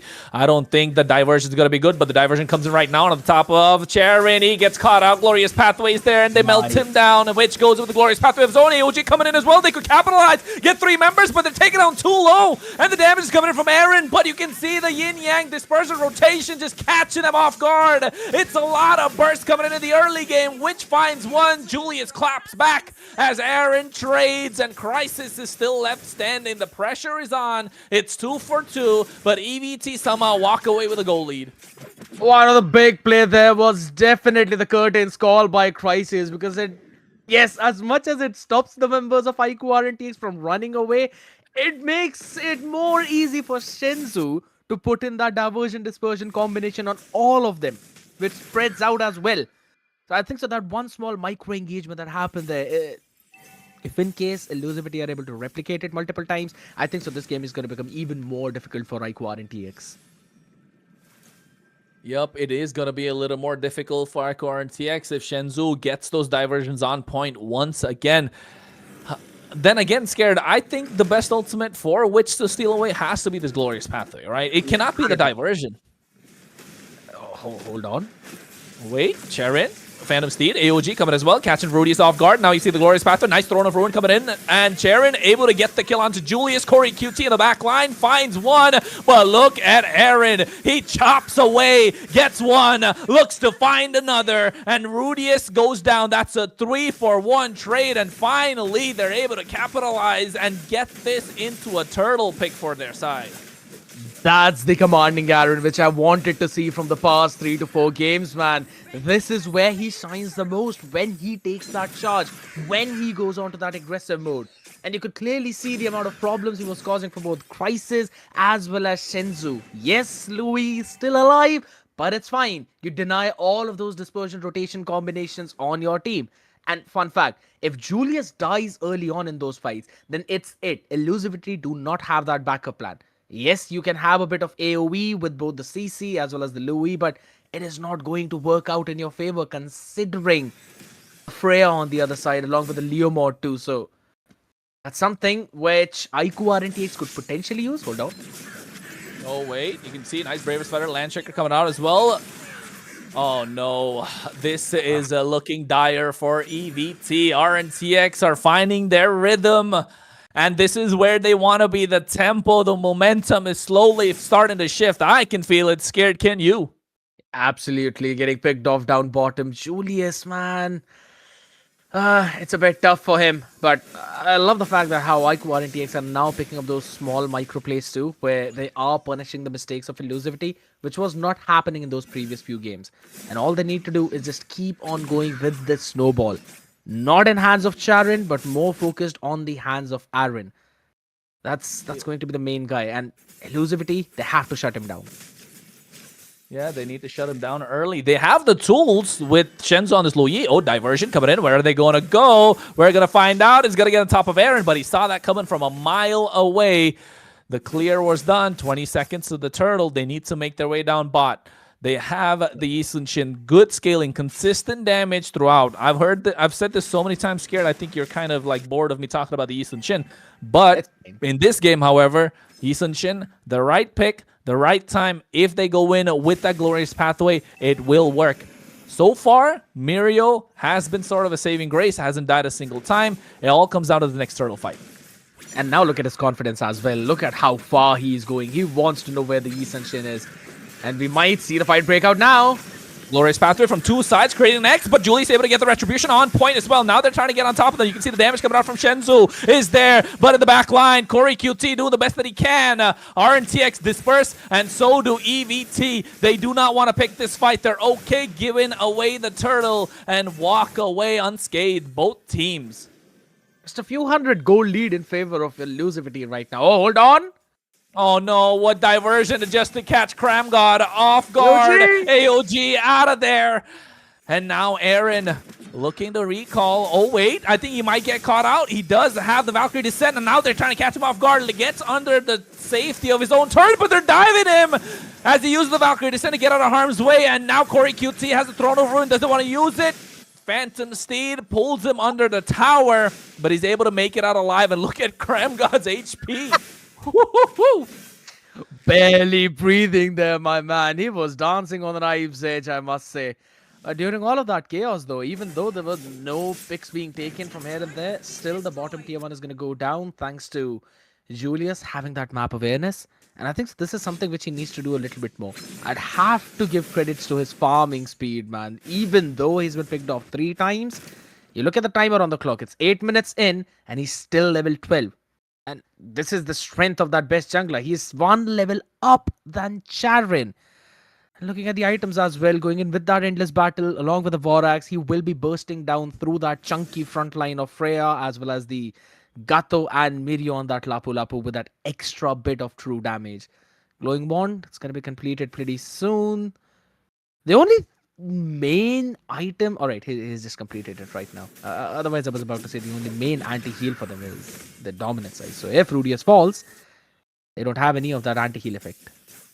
But you know what? The Julius went for the Brute Force breastplate here. So prioritizing a little more sustain. So I think a lot of damage is in the hands of Shenzu. And Crisis to poke him out. Maybe use Julius just for the finish. You can see already Cramgod. Oh my god, that's half HP. Below half HP. We're talking about the Gato Kacha here. That was extreme amounts of damage. Unholy even. Just before the Lord. It gives EVT the space they need to take it down quick. Yeah, but again, he has the AOG, so he would be able to walk in on time. And it's also the Flying Cloud, so he's already back in the fight. Oh, well, that's good news for them. Corey QT making sure the flowing blood is there. Looking to get on top of them. Nice use of the Mountain Shocker as well to provide the vision. All 5 members are visible. There's the Glorious Path to slow them down. Charon looking to get the Phantom Steed. There he comes out right now. Retribution going to be on point. Julius gets it. Charon has to walk out, but Mirio! 3-man land shaker. AOG comes in, and Aaron looking to dive in at the same time. Throne of Ruin to stop them from going in. As Mirio gets picked off, and the rest of RNTX are on the hunt. They are looking for blood, but they get zoned away by the dispersion rotation, but there comes the diversion, and nobody wants to dive in. The Lord is marching down the bot side. RNTX are thirsty, but not given any chance. Now the mid lane inhibitor, or rather mid lane tier 1, not getting taken down. Big one, man. I'd have to say that Glorious Pathway was pretty big, but the amount of kiting that elusivity have, and it's all been provided thanks to Corey QT landing those Thorns of Ruin on at least 3 people in every other fight. He's the one who gives enough room for Elusivity to run around just so they're not in that basic attack range of Aaron on that Freya. And that has been helping them out so well. It's been working so far, but look at that. They're not giving up that tier 1 in the mid lane. Charon on the top side, Phantom Steed, again by his lonesome self. I don't think it's a good idea. Goes in, Glorious Pathway to get the dive on. They have the minions to siege at the tier 2 as well. AOG trying to come through. They catch 2 members, and now there goes Mirio, but at the same time, Corey QT's there on the back line as well. Julius makes it out with the help of the Mountain Shocker, and now they find an answer. They catch Mirio off guard, and they dive in. Corey QT is still present, taking a lot of damage, but that's what they want him to do. RNTX looking for the clap back. Here it comes, another Phantom Steed. Charon finally able to get on the horse, and gets 2 for his team. But that was all when both the main damage dealers were not even in that fight. And mid tier 1 has been taken away, so I would still say it's a bit of a macro win for Elusivity. They want to go in for more. Oh, wait, look at that. Crisis with the Yo-Yo Blitz on top of the curtain call. A lot of damage. Oh, they could have gotten more than they wished for.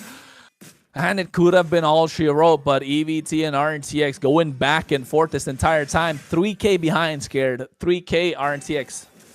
Now you see the main problem coming in for Raikou RNTX. If Mirio hops in up in front and Witch steals away the Glorious Pathway, you have got nothing left to burst down Corey QT. He went in for the Chastis Pauldron and now is also building into that Dominance Ice along with the Oracle, which is already completed. I don't see any penetration item on the other end. If anything, Aaron has to make that Malefic gun as soon as possible, or rather, the Malefic Roar in this game. Oh, well, you're speaking about it. Corey QT dives in. Glorious Path already being used, but a lot of damage taken by Rudius. Was that 4 tower shots? He barely lost any HP. That's a high loss we're talking about, right? He can take up a lot of damage, especially in this late game. And he's also got that Revitalize in, though. I'd have to say, these Revitalizers have been pretty clutch. If not for Rudius, for Cramgod on that Gato. One of the big problems is that he can't go in for that engage. He needs Mirio to set things up for him, and then he hops in with the AOG. But Corey QT with the zoning has been impeccable. You know what, Scared? RNTX are really good at Lord Dance, and I think they want to dance this time. The Tango's already being on Throne of Ruin. No, Charon gets caught off guard on the top side, but you can see Mirio with 3 members by him. He's taking a lot of damage. Aaron's there to provide the backup, but oh my goodness. AOG! 3 members. He caught them, but it's not enough as Julius finds all 3 and gets a triple kill. The Traceless from the Eastern Shin is so good. Can we have a replay? Oh my goodness. That was the most fantastic AOG you could have seen. But all those 3 kills going in favor of the East Sunshin just shows you the strength of this marksman in the late game. Look at that. Again, 3 people being baited out perfectly, and then there's the AOG. But Aaron doesn't have enough HP to fight for it. You already lost Charvin early on in that fight, and Julius is just continuing his domination. If I'm not wrong, he just popped in. Sharon barely breathing there up in mid. AOG has been great from Cramgod. Unfortunately, they don't have the damage profile to fit. Look at Corey QT. 3 members caught in the Throne of Ruin. He's still able to make it out alive. Aaron wants the kills, but there's no poke coming through. He's the only source of damage at this point, and Charon is the finish. They're lacking that burst from the mid lane, which taking that Glorious Pathway means they don't have a lot more to follow up with, and now they're bursting through the mid lane, already taking away the tier 2s. How will they find a way to defend? They need a lot more burst. It's just not present. I don't know, man. That Glorious Pathway hasn't been working out for Witch, and they go again in mid. Glorious Pathway coming over. Look at Mirio on the back line, trying to go through. Valkyrie Descent coming in this from Aaron as well. Nice use of the ultimates coming through, but nothing being done. No casualties. Oh, Throne of Ruin missed out. AOG catching 2 members. Nice use of a re-engage. Our RNTX gonna find answers. No, they don't. They only give away a kill. And that's Cramgod that's falling down. The kiting from Elusivity Esports is so good. How the hell is Jaren, or rather Cramgod, finding these good AOGs, and it's all leading to his own death? Oh, diversion play up top. Crisis taking a little too much damage. Charon again left in no man's land. He's off position. This is like the 4th time he's done that, but they get a kill indeed. Witch follows up. And they find Crisis. Now it's a 4v5. And I think Aaron is looking for blood. He wants to get a couple of kills. Understand there's no poke coming through, but the wave pressure is not on their side. And that was the reason why they lost the previous game as well, if you think about it. Their minions were the ones who cleared off their entire base. And this has been the strength of Elusivity. I still remember that we were singing the praises of IQ RNTX against Zutsu about how good their wave management was, how good their far lane control was. But none of that has been happening here till now. Hold on. Oh wait, Glorious Pathway coming in, Valkyrie Descent to get out of there. But look at Miria go through the back line on top of Shenzu. He flickers out of harm's way. Corey QT coming in at the same time. Throne of Ruin catches 3 members. Glorious Pathway from Rich to retreat. The call is to retreat, but they're not allowed to go through. Julius dives in. He takes a little too much damage. AOG just to get out, but look at the diversion of the back line. They find Witch. He gets the shutdown. And now Miria trying to survive. And Kramgod doing the same, but they get melted down. 2 members taken away. EVT are brimming with confidence as they're looking to march down the mid lane. They don't need the Lord. I think it could possibly end. Glorious Pathway coming in. Charon trying to go in, but you can see the Mountain Shocker doing too much damage as they get a shutdown. And now trying to find more. And I think they will. Eric trying to survive, but there is no more that they can do. They find a 5-man wipeout. Big from IQ RNTX, which led to nothing but their demise as Elusivity just destroyed them in those fights. Man, oh man. What a way to pull this game off when since the first minute we thought maybe this could be where IQ RNTX pulled themselves back, maybe a start of the comeback. Elusivity were like, yeah, nope, none of that is happening, at least not on our watch. Game number 5. Game number 5 is all it took. It was a 4-1. Nobody really saw that coming. RNTX had the answers. They had the way to get there. They were navigating, but by the time they could navigate the understanding of the entire composition and how to get to the other side to reach the end of the tunnel, they saw the light, but the doors were closed and EVT were on the other side just waiting. I'd have to give it to Shenzu, man, at this point, because he was one of the big reasons why all of this was able to happen. Yes, I understand Corey QT with the Thorn of Ruin was impeccable, always landing it on 2 to 3 people and then surviving as well. That was the big difference between him and Kramgod. I know I'm comparing some different roles here, but their idea is the same. Hop in, get that big CC AoE, and then try and run back to safety or at least stay alive and keep your teammates alive.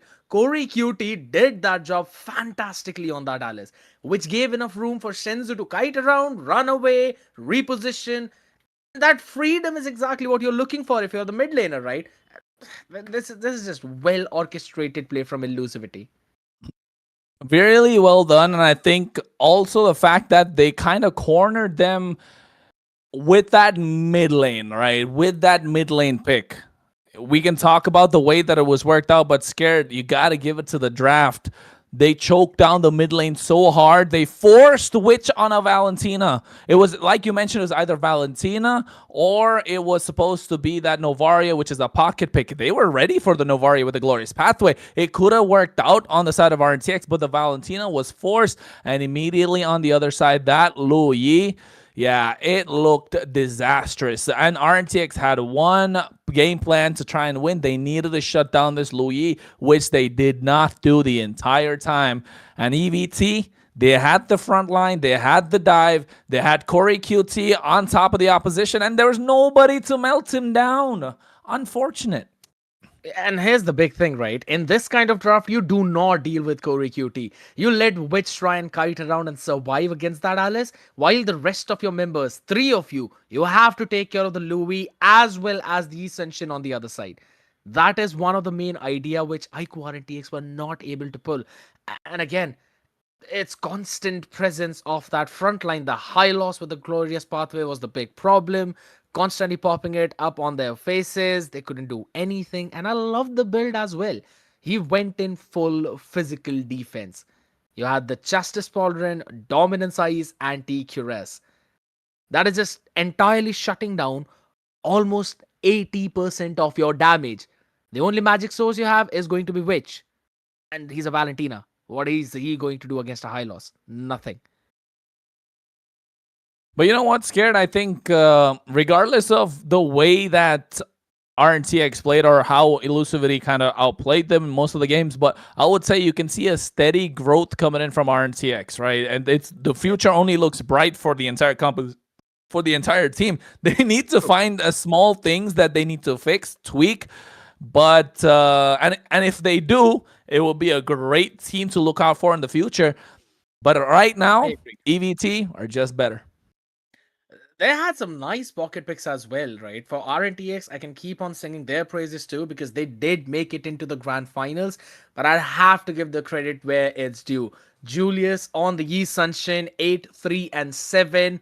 That brute force breastplate added that extra bit of anti-CC effect as well on him, right? That lowering down the control time by 25% on that max stack. I think so. It was a really nice call and a nice shout to go in for that one to get that extra sustain and have those mobility as well on the stacks of brute force breastplate. So he was able to kite around a little bit more.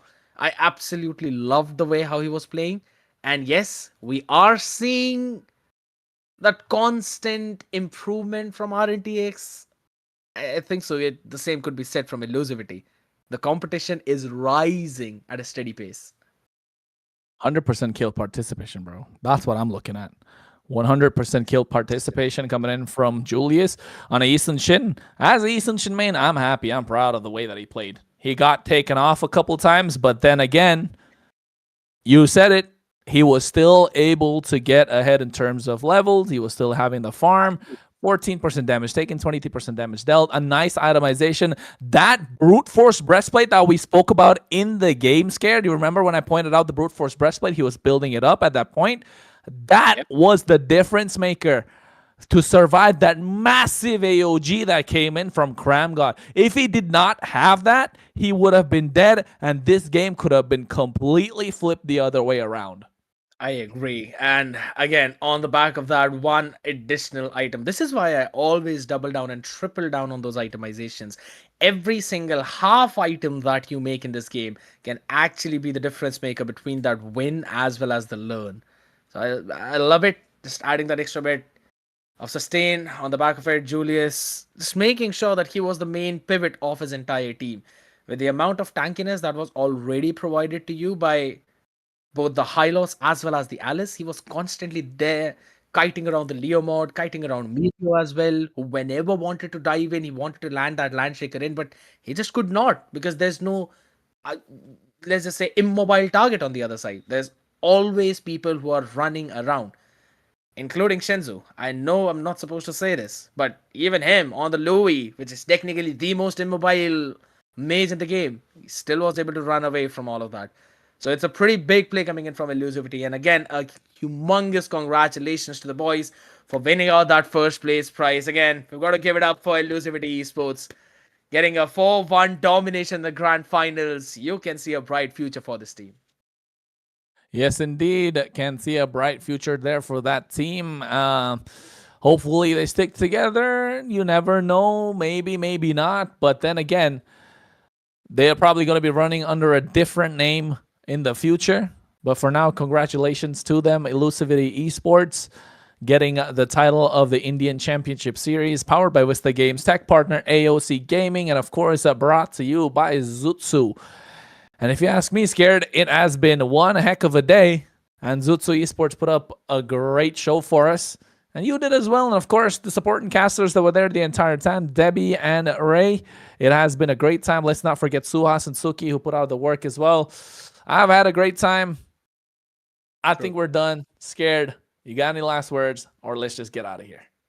And that's just about it. We let the audience enjoy their own time as well with the rest of the people. Again, it was super fun being here, people. We're gonna catch you guys in the next event. Make sure you hit that subscribe button and also hit that bell notification so that you do not miss any of the upcoming events by Zutsu Gaming. And make sure to support the Indian MOBA scene. We'll catch you guys in the next one. Bye bye. Good night.